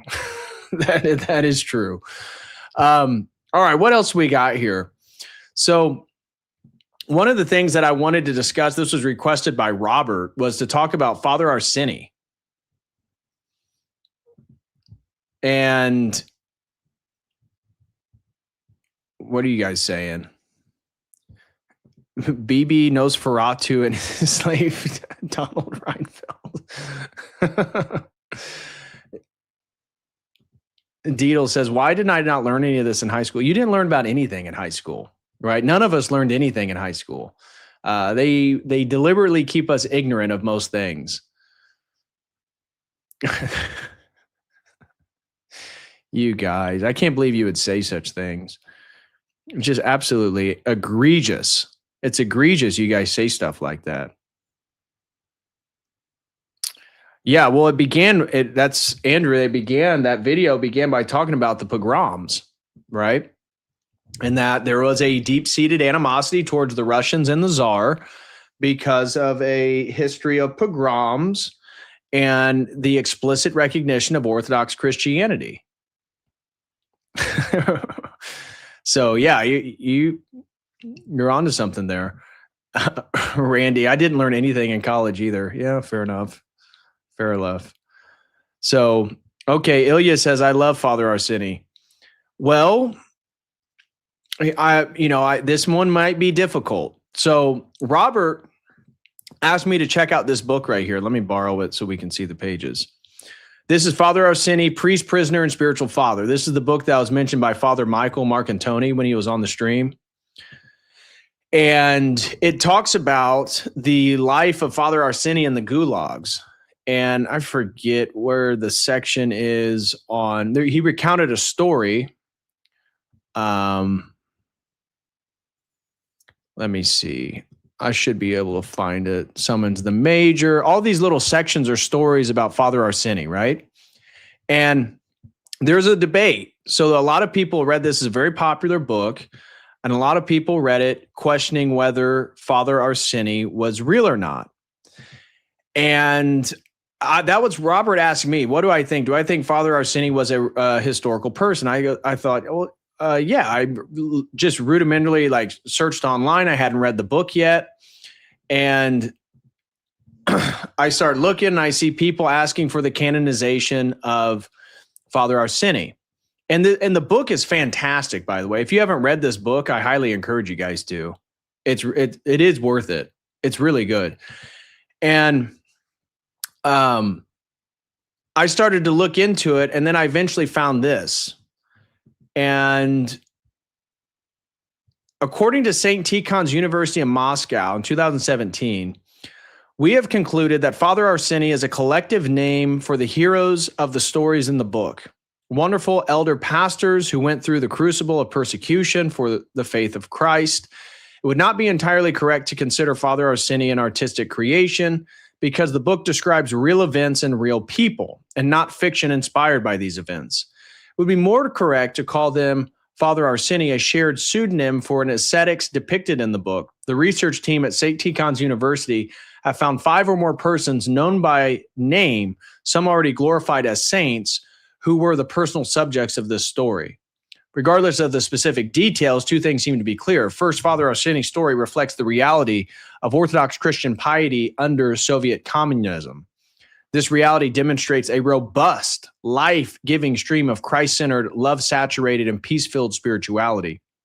Second, many readers of Father Arseni's story testify that the accounts ring true and reflect the true heart of Christianity. And that is what I would say. One of the takeaways from reading Father Arseni is that it depicts Orthodoxy in such a way that it demonstrates what sanctity is. And I was going to find the exact story where it talks about, oh, there it is. So this one right here, where there is 2, 3 are gathered in my name. So this section, this is what Father Michael referred to in our stream about Father Arseni essentially stopping the stabbing of a man. And that's what it goes on to. Ivan the Brown, he was a gangster. And this was one of the things that is true about the gulags, is that the gulags were actually run by actual gang members. So it wasn't just innocent people that were being sent to the gulags. Some of them were actual gang members. They were actual lifelong criminals. And this story in particular recounts that the gang members wanted to take the clothing off this new kid that was just brought into the barracks, the gulag. And he had a nice jacket and shoes. And of course, these things were hard to come by in the gulag. So they start doing what the gangs do, is they entice somebody to play them in a game of cards, knowing that every time you lose a hand, the whole game is for your clothes or for the items that you possess. So they start going, and the kid obviously begins to lose. Father Arseni knows exactly what's going to go on here. The kid's name is Alexei, and he goes by Alishoa. And you can see here a knife appeared in his hands and lunged toward Alexei. What happened? Nobody could understand, but suddenly the gentle and weak Father Arseni straightened himself up and slammed Ivan on the arm so hard that the knife fell from his hand. Then he pushed Ivan away from Alexei. Ivan stumbled, fell, and hit the corner of the bunk with his face. Father Arseni went to Alexei and said to him, "Go, Alyosha, wash your face. No one will hit you anymore." Then, as if nothing happened, he went back to his work. Now, again, this kid, as it later describes, he's got blood rushing down one of his eyes. The other one's, he's got a black eye. His clothes are torn. And so everyone was taken back. Ivan Brown stood up. This is the gang leader. The criminals did not say a word. They understood that Ivan had lost face in front of the whole barracks. Somebody discreetly wiped the blood off the floor with his foot. Alyosha's face was completely smashed up. His ear was torn, one eye was closed, and the other was dark red. Everyone was completely silent. They knew that it was all over now for both Father Arseni and Alexei, because the gulags had a strict prohibition of fighting. So they know that they're going to be reprimanded. Eventually, the guards come in and they issue them 48 hours without food or water for breaking camp rules for fighting. And they send them to this box outside in Siberia where it says here, this board was less than 20 inches wide. The floor walls were covered with sheets of metal. Outside, it was negative 22 degrees Fahrenheit and windy, so that it was hard to breathe. You had only step outside to become immediately numb. The occupants of the barracks understood what this meant, certain death. So they go to send Alexei, this new guy, to the gulag, and Father Arseny to die. And when they leave, Father Arseny begins to pray. Now, Alexei is an atheist. He doesn't believe in God. He is a communist. And as Father Arseny prays and Alexei's going numb because he is literally freezing to death, he begins to have a vision. And all of a sudden, the clothes that Father Arseny is wearing changes to white vestments. And Alexei tried to jump, but it did not warm him. Why don't you say anything, Father Arseny? Alexei shouted, as if somewhere very far away, Father Arseny's voice answered, I am praying to God, Alexei. So he just continues to pray, and all of a sudden, a light begins to fill the room. And this is true with other testimonies of saints. So no matter what, and maybe Father Arseny is a real man. Again, we don't know exactly. We can't prove it. But again, St. Tikhon's, let me get this straight. St. Tikhon's University in Moscow, I keep wanting to call it a monastery. St. Tikhon's University in Moscow has deemed that it's a composite figure. The prayer ended up filling Alexei's being. He stood up and started praying together with Father Arseny. It was warm and easy to breathe, and happiness filled his soul. Alexei repeated everything Father Arseny was saying, yet he was not simply repeating, but praying together with him. It seemed that Father Arseny had become one with the words of his prayer, but Alexei understood that Father Arseny had not forgotten him and was helping him all the while, helping him to pray. It goes on that Alexei falls into some type of vision. Basically falling asleep, his mother comes in this dream and puts a blanket on him, and he feels that he's warmer. Mama, can you hear me? Can you hear how Father Arseny is praying? I've learned that God exists. I believe in him.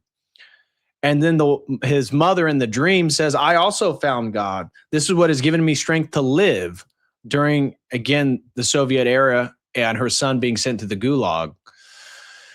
Eventually, they hear, get up, Alexei. They have come for us, said Father Arseny. And so he begins to fall out of this vision. Alexei arose. He heard the camp, the doctor, the main head of the special sector, the major were coming in. And somebody behind the door was saying, this is inexcusable. Someone could report this to Moscow. Who knows how they will look from this? Frozen cadavers. This is not the modern way. In the cell stood an old man in a patched up vest and a young one in a torn clothes with a bruised face. Their faces were calm and their clothing was covered with a thick layer of frost. They're alive, the major asked in amazement. How did they survive here for 2 days? We are alive, sir, said Father Arseny. All looked at each other in amazement. Search them. Come out, shouted one of the supervisors. Father Arseny and Alexei walked out of the cell. The supervisors removed their gloves and started frisking them. The doctor also removed the glove, put it under Father Arseny's and Alexei's clothing, and to nobody in particular said, amazing. How could they have survived? It's true, though. They're warm. The doctor walked into the cell, looked around, and asked, what kept you warm? Our faith in God and prayer, Father Arseny answered. They are simply fanatics. Send them back to the barracks right away, said one of the supervisors in an irritated voice. As he was walking away, Alexei heard somebody say, it's amazing. In this cold, they could have lived no more than 4 or 5 hours. It's unbelievable considering that it's negative 22 out. You supervisors sure got lucky. There could have been some unpleasantness in store for you. The barracks met them if they had risen from the dead. Everyone asked, what saved you? They both answered, God saved us. Ivan Brown was transferred to another barracks within days. A week later, he was killed by a falling rock. He died in terrible pain. It was rumored that his own friends had helped the rock fall. Alexei became a new man, as if reborn. He followed Father Arseny wherever he was able to and asked everyone he could about God and about Orthodox services. And then it says this story was told by Alexei and confirmed by several witnesses who lived in the barracks at that time. And so that's what I would say. Whether Father Arseni is a composite or historical figure or a single person depicted throughout this whole book, the stories are real. The stories are real. And some of these are actually written down by witnesses. We don't know exactly, and that's where the St. Tikhon's University says there's multiple Father Arsenis. This is a collection of multiple stories of various clerics and monastics during the Gulag system. So here is something that I wanted to show you guys on the Holodomor. And then we'll begin. More. Let me see what you guys have to say. Maybe this is a different Father Arseni. The one I had in mind was a Romanian. No. Yeah, this isn't. Different Father Arseni than Ilya. Different Father Arseni. Thanks for the stream and God bless. I see no evidence against Father Arseni existing. Prisoner number 18376 would be an interesting topic for anyone researching Gulag files. Yeah, I agree. And I'm not even here to make a claim. You know, Robert asked me, what do I think? Do I think that, I don't know. I mean, if St. Tikhon's University, and it sounds like it was done by Orthodox Christians wanting to verify him as a historical person, if they couldn't, then I suspect maybe it was. Either way, you should read the book. You really should. Again, and you can get it for free on archive.org. That's how I read it. Either way, it's very, very good reading. And it's very, very Orthodox.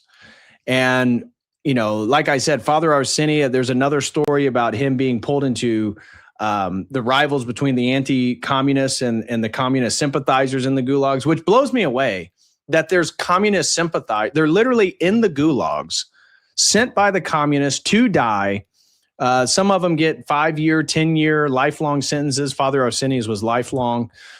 He eventually does get out, according to the book, though. And that people could go to the gulags and still be like devout communists and atheists. Blows me away. Blows me away how the programming worked on these people. The stories are true, only the names have been changed to protect the innocent. Yeah, exactly. Exactly. That's right. That's right. We need a Jesus Christ emoji. Yeah, we do. I should get one added for the members to get a Jesus Christ emoji. That's a good point. Thank you, Technical. So let's hear a little bit about another atrocity that killed a huge number. We talked about the gulags. We talked about the Bolshevik Revolution. We talked about the Red Terror. We talked about Tikhon anathematizing the Bolsheviks. We read Lenin talking about socialism and religion. Here is a little bit about the Holodomor, one of the greatest famines in world history. Can be literally translated to death by hunger. It's a horrifying fate that between 7 and 10 million people suffered in Ukraine between 1932 and 1933, thanks to the Soviet Union's harsh grain quotas and Joseph Stalin's underlying desire to. Oh, Nathaniel says, there is another book about Father Arseni called A Cloud of Witnesses. I did see that. That's why I'm not taking a definitive stance on whether he's a real person or not. This talks about those books, though. This article mentions Priest, Prisoner, Spiritual Father, and A Cloud of Witnesses, both published by St. Vladimir Seminary Press. So, Frederica Matthews Green, here's a link for her talking about it. So I don't know. I don't have a definitive case one way or the other. To totally subdue the Ukrainian population. In recent years, with further evaluation of Joseph Stalin's methods in Ukraine that led to this mass famine, historians have been forced to reconsider and reassess what happened between 1932 and 1933, with many now renaming the Holodomor as nothing shorter than genocide. Before joining the Soviet Union in 1922, Ukraine was its own independent, thriving nation. This was in no small part due to their flourishing agriculture, with lands full of fertile soil ripe for farming. The crops produced in Ukraine became so well known that after joining, it became known as the Soviet Union's breadbasket. Joseph Stalin, head of the new Soviet Union, wanted to ensure he had a Ukraine under his complete control, and so he introduced a 5-year plan in 1928, part of which included what was called the collectivization of agriculture that was meant to meet the needs of the rapidly expanding urban population. Using this method, all individual peasant farms would be replaced by collective ones, effectively destroying the class of kulak, peasant farmers with greater land or property, and replacing individual farms with large state-run ones instead that Stalin could more easily control. Stalin also increased his grain quota year on year to unsustainable figures, much to the dismay of the peasant farmers. Stalin's methods were unpopular, and many peasant farmers revolted against collectivization, particularly in the class of the kulaks. What started as peaceful protests became violent as the farmers went so far as to even kill their own animals and burn their crops in response to Stalin's measures.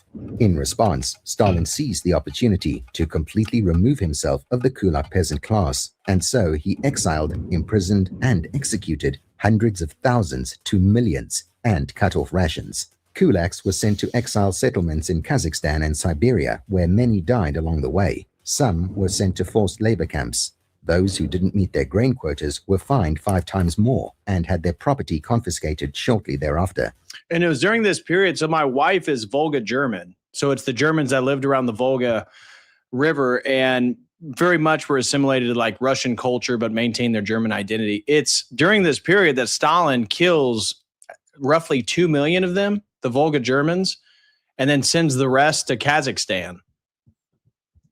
By spring 1932, Ukraine simply could not keep up with demand. As a whole, the country produced 4.3 million tons of grain, a big shortfall from the previous year's 7.2 million tons. With the removal of the kulaks, increased grain quotas, and rampant state-sanctioned murder of the Ukrainian people, the harvest that year was unsurprisingly poor. In urban areas, rations were cut further and further. Cutting off aid, workers may send their family in the countryside till eventually they could barely feed themselves. As conditions worsened in city centers, the Soviet government began to effectively cut off travel and information links from the city to the country. They could not as easily hide the truth of what was happening in urban areas as rural, though. Ukraine was starving.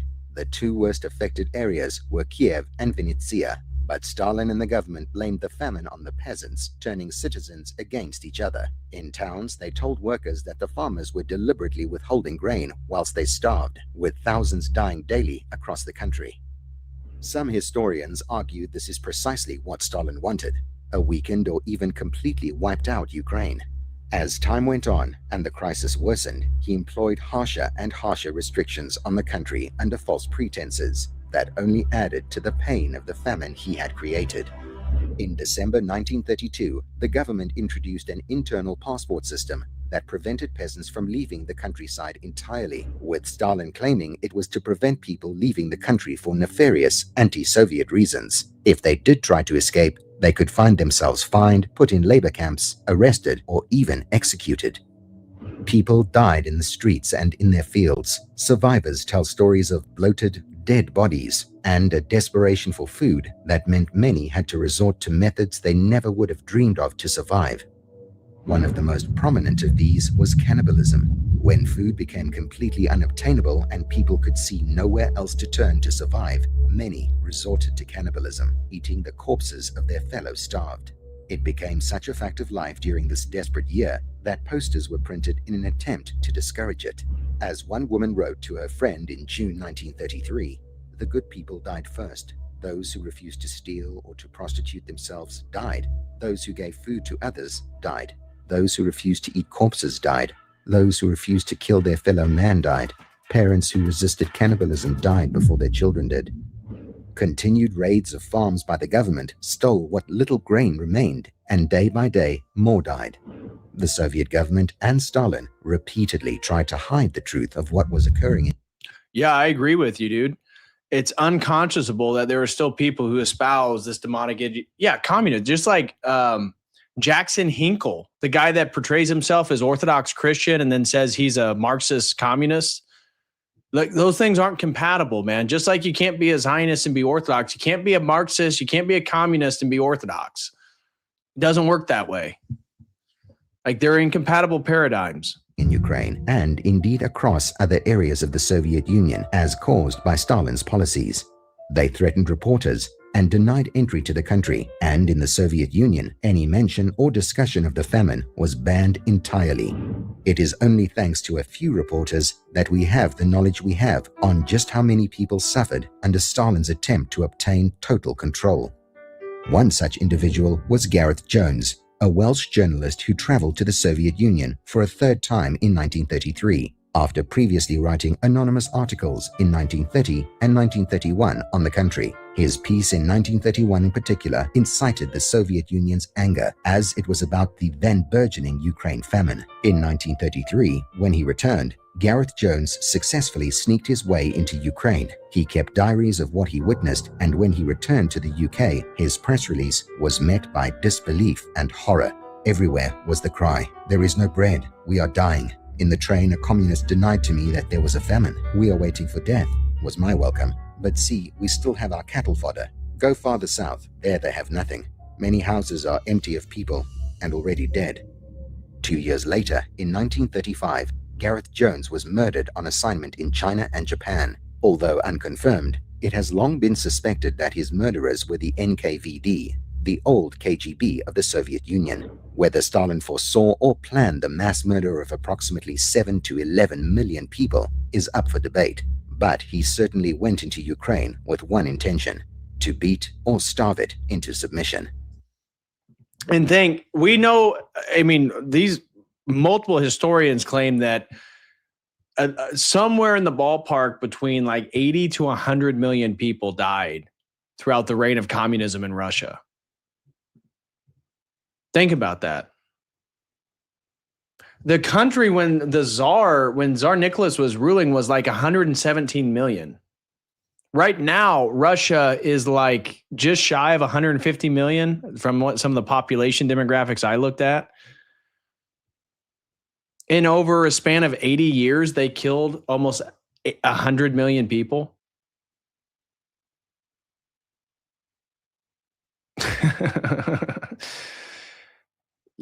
Yes, guys, I've heard about any theory you can imagine. I have heard about. Yes. Oh yeah, this was on the Gulag system. I wanted to show you guys this. So speaking of Father Arseny and his great book, whether he was a historical person or not, you guys should read this book. This talks a little bit about what the gulags were like. Not every victim of the Bolshevik regime was immediately killed. One of the most infamous tools employed by Stalin was the Gulag system. The gulags were a massive collection of prisons and forced labor camps that millions of Soviet citizens were subjected to between the 1930s and 1950s. The gulags received traditional criminals like murderers and rapists, but it also received political prisoners. Anyone who was even suspected of opposing the regime, no matter how thin the evidence, could find themselves carted off to the gulags. The Gulag system created a climate of fear and suspicion in Soviet society. Hundreds of thousands of Soviet citizens became informants for the secret police, some hoping to ingratiate themselves with the authorities by ratting out friends and neighbors, but others possessed by a genuine ideological zeal to find supposed enemies of the people. Since almost any offense could earn a sentence, and any person could be an informant, Soviet citizens became trapped in a constant web of fear and performative loyalty. The Gulag system was never a secret, but its true horrors were exposed most famously by Alexander Solzhenitsyn in his historic book, The Gulag Archipelago, 1973. In the book, Solzhenitsyn describes the origins of the system and recounts his experiences during his 8 years of imprisonment within it. Solzhenitsyn was arrested in 1945 for writing derogatory comments about Stalin in a private letter to a friend. Even such a minor transgression was enough to earn Solzhenitsyn almost a decade of suffering inside the camps. Solzhenitsyn gives insight into the grueling lives of those who crossed the Soviet regime. Almost all of the gulags were forced labor systems where prisoners worked long days on difficult work. Most of the camps were far from civilization, often in the frigid wastelands of Siberia, which meant that working conditions were often deadly. The conditions were akin to slavery, and all sorts of abuse was inherent in the system. For example, Solzhenitsyn describes the systematic abuse of female prisoners, who were ordered to line up, strip naked, and be paraded in front of Gulag officials, so they could select which prisoners to keep as sex slaves. Of all of the sufferings, again, remember, the majority of those women are Orthodox Christians, that Gulag prisoners endured, one of the most consistent problems remembered by inmates was hunger. The food ration for Gulag prisoners was barely enough to keep them as functional workers, and the withholding of food was a common punishment. The quality of the food was extremely poor, with bread often being made with sawdust. Still, the food the prisoners did get was precious to them. Solzhenitsyn reflected on how desperation turned the miserable Gulag rations into a blessing. You had to eat with all your thoughts on the food, like he was nibbling off these little bits now, and turn them over on your tongue, and roll them over in your mouth, and then it tasted so good, this soggy black bread. Starvation and malnutrition claimed many lives among the prisoners. Disease claimed others in the unsanitary conditions of the camp, or exposure took them in the frigid Siberian wastes. Others died from work injuries, and executions were regularly employed for troublesome prisoners. The death toll from the gulags has been a subject of debate. Although the gulags were not extermination camps like those of the Nazis, at least 1 million people still died during or shortly after their internment, with some estimates putting the number as high as 3 million.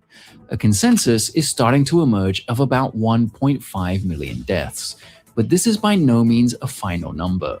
For millions more, the physical and mental scars of the camps would remain for life. The Gulag system proved too cruel for Stalin's successors. Later Soviet rulers denounced the system and began dismantling it, but some critics point out that many of the methods, practices, and even locations of the gulags remained in use for years, even decades after their formal abolition. No video could ever hope to cover every diabolical thing done by the Bolsheviks. Chances are that many of you can think of events that we haven't covered. The Katyn massacre, massacres of civilians during the invasion of Finland, and forced deportation to Siberia, to name just a few, which only goes to show the scale of the atrocities committed during their reign. Similarly, no definitive death toll for the actions of the Bolsheviks can truly be known, but historians estimate that the number of people killed as a direct or indirect result of the Soviet regime is in the tens of millions. These atrocities were enabled by ideological possession that placed the goals of the regime above the lives of actual human beings. Similarly to Nazi Germany or fascist Italy, a government. And let's just state the obvious here. More people died under Stalin and the Soviet Union than Hitler. It's not even close. It is not even close. Enchanted by its Then you incorporate Mao and the Chinese Revolution. Own vision of what the future should look like turned the present into an unimaginable hell for countless victims. The atrocities of the Bolsheviks exposed millions to some of the worst cruelty mankind could offer. Solzhenitsyn, like so many others, spent years attempting to understand why. How could anyone partake in such a brutal system? Solzhenitsyn, like many people and world religions, came to believe that the sort of evil unleashed by the Bolsheviks was not some unique product of Bolshevism, of communism, or of Russians, but indicative of an evil within all of us. The line between good and evil passes not through states, nor between classes, nor between political parties, but right through every human heart and through all human hearts.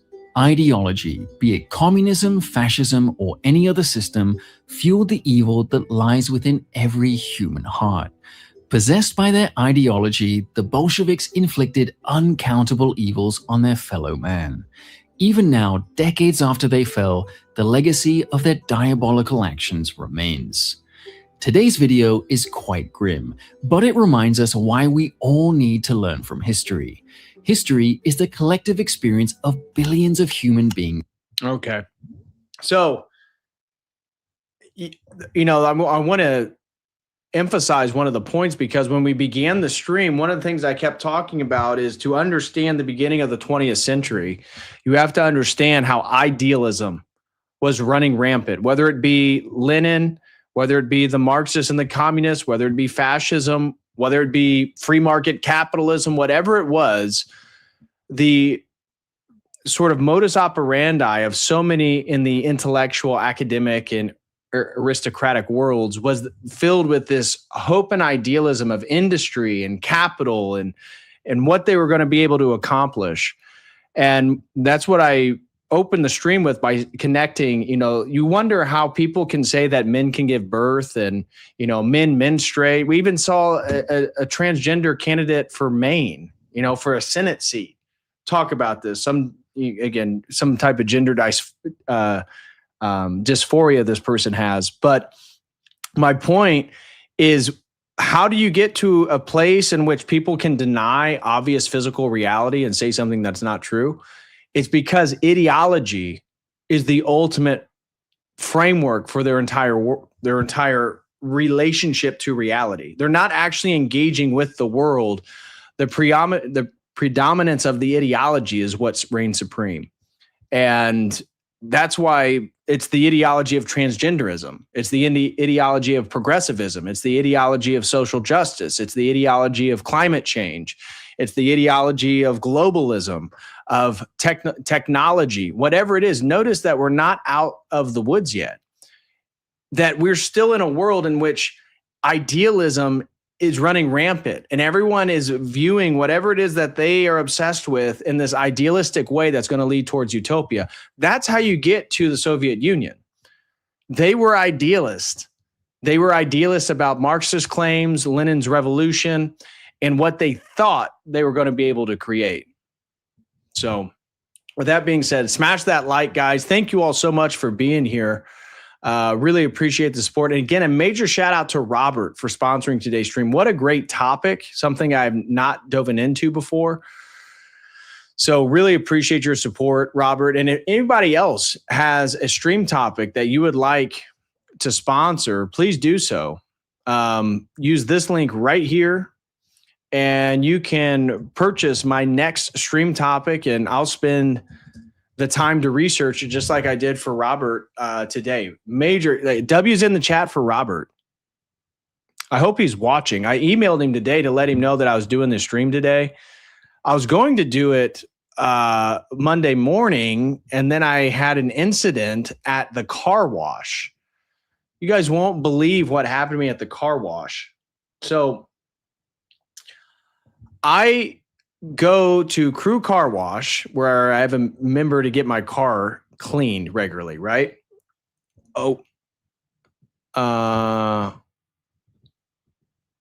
Whoopsie. Okay, I'm back.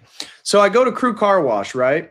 And when you go to a car wash, there's a little bit of rail for, that you drive on the driver's side, you put your front and rear wheels in.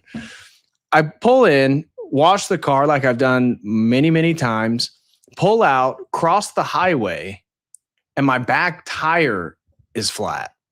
And I'm getting a notification on the dashboard of the car. I'm thinking, what the hell? I get out. The car wash broke the entire tip of the valve stem on my back left tire off. And there was just no air in it. So then I had to file a claim with the car wash, go and get my car towed, go to the tire place, see if they have the tires. They don't have the tires. They're going to see if they can replace the valve. They can't replace the valve because there's tire damage. And so the goal was to do this stream Monday. Wasn't able to do it Monday for those reasons. So be careful in the car wash. I didn't even know that could happen. Yes, I have a spare, but when I looked up about the Crew Car Wash and people claiming, I'm not the first one this has ever happened to. Apparently, they're notorious for not wanting to pay for claims. One of the posts that I read online of people getting their car damaged and trying to get Crew to pay for it is that they said when they replaced with a spare tire, Crew or whatever car wash they were referring to, refused to pay for it because they claim that they damaged the tire during the changing of the spare. So because of that, I said, okay, fine. I'm not going to replace it. I'm just going to get it towed. So they couldn't take that as an excuse to not pay for the tire. So I'm hoping that they pay for this damn tire. That was an unexpected expense Monday and took my day all the way to like 3:30, 4 o'clock.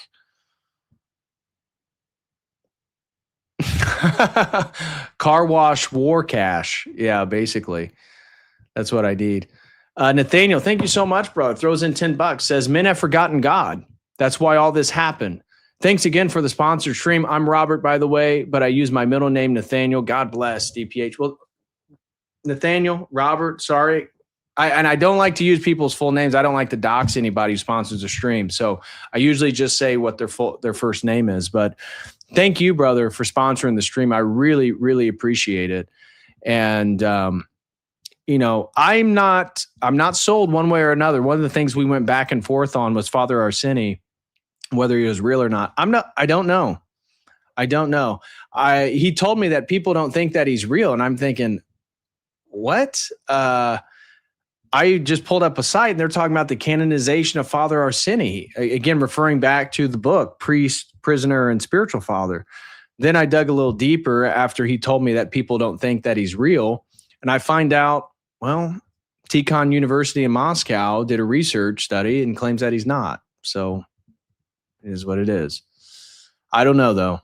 Paul says, I know a lawyer, DPH. Well, I mean, here's the thing with lawyers. Their hourly wage is more than the $350 I'm trying to get back from Crew Car Wash. So unless they're going to do a pro bono and do it for free, I'm not going to appeal to a lawyer. Nathaniel says, personally, I like to think he's a single person, but I think you're right.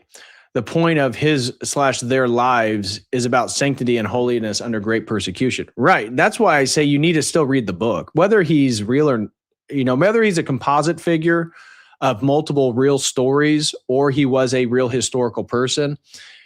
It is an inspiring read. It is truly an inspiring read and it kind of gives you a little pick me up regarding your faith. Oh, sue for the cost of the lawyer built in. Oh, that's true. Good point, KLW. Good point. Sue me.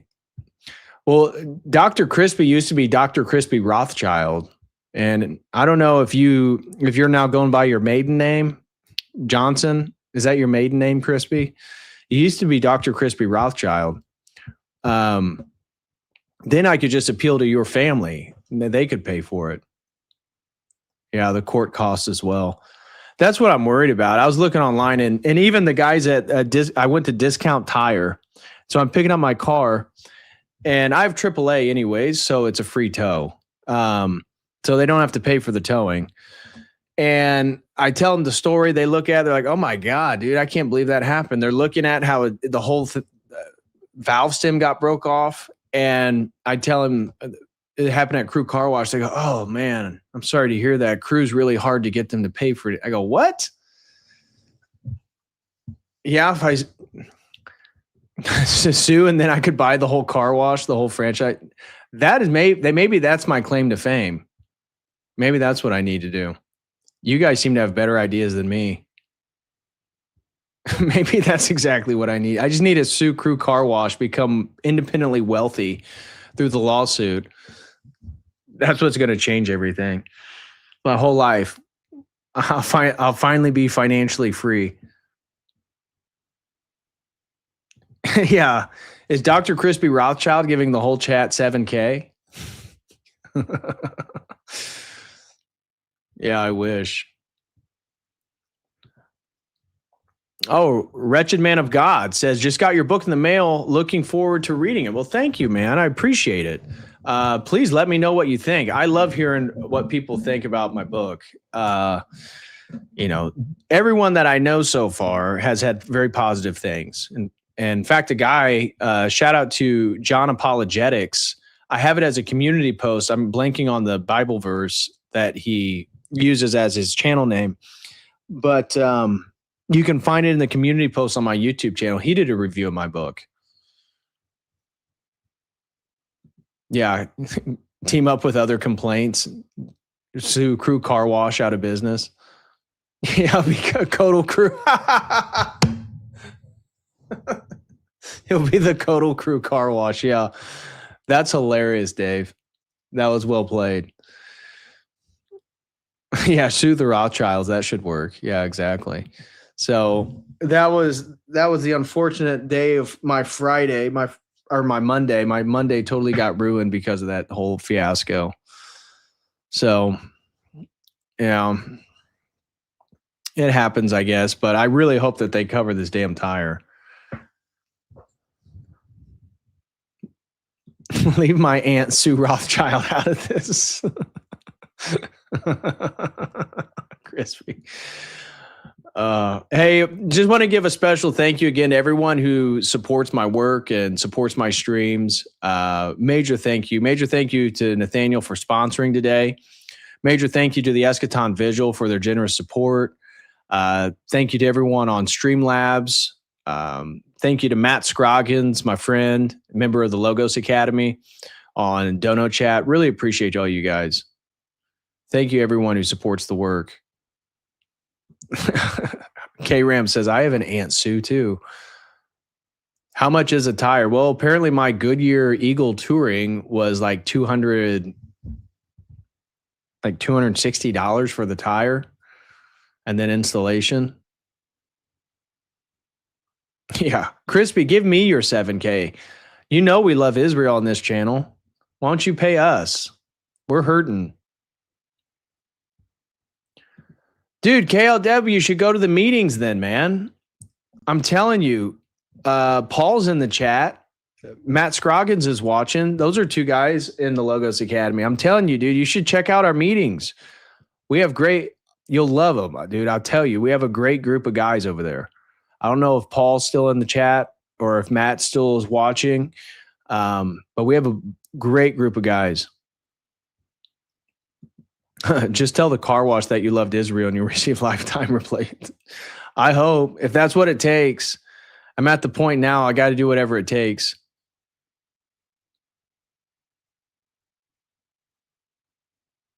Yeah, there's Paul right there. All right, guys. Major thank you again to Nathaniel. God bless you, man. Really appreciate it. And I hope you guys learned a lot. Oh, by the way, just to remind everyone, my gosh, I told you I had so much stuff for today's stream. It was going to be impossible to get through everything. This document, by the way, this is going to be available over at the Logos Academy. This document, one, it goes over all the different eras of the atrocities, and then it gets into the different types of martyrs: martyr, hieromartyr, monastic martyr, confessor, passion bearer. And then it goes through, I found 13 different people of different type of martyrdoms related to the church or orthodoxy. So, you know, I'm getting tired. I need to eat something. It's already 10 o'clock here. But tons and tons of resources I put in these study guides, because basically I use these to try to go over everything and get an idea. But that'll be available over at the Logos Academy for anybody who's interested.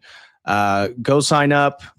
I'm telling you, we meet every single Tuesday. There's so many resources, and I have so many new plans. But last night we just met, and I was talking with the guys of what my plans are for the month of August and launch some new stuff. You'll see some new stuff coming out in September.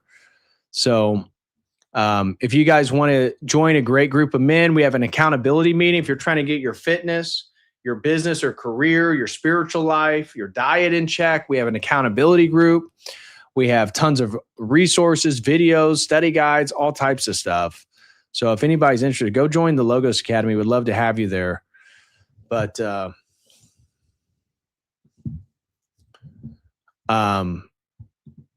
wanted to say this. Technogore Graphics posted this earlier. He says, Patrick is the kindest dude. Technogore, God bless you, man. Thank you. And it was a pleasure, pleasure to meet you a few different times in Florida.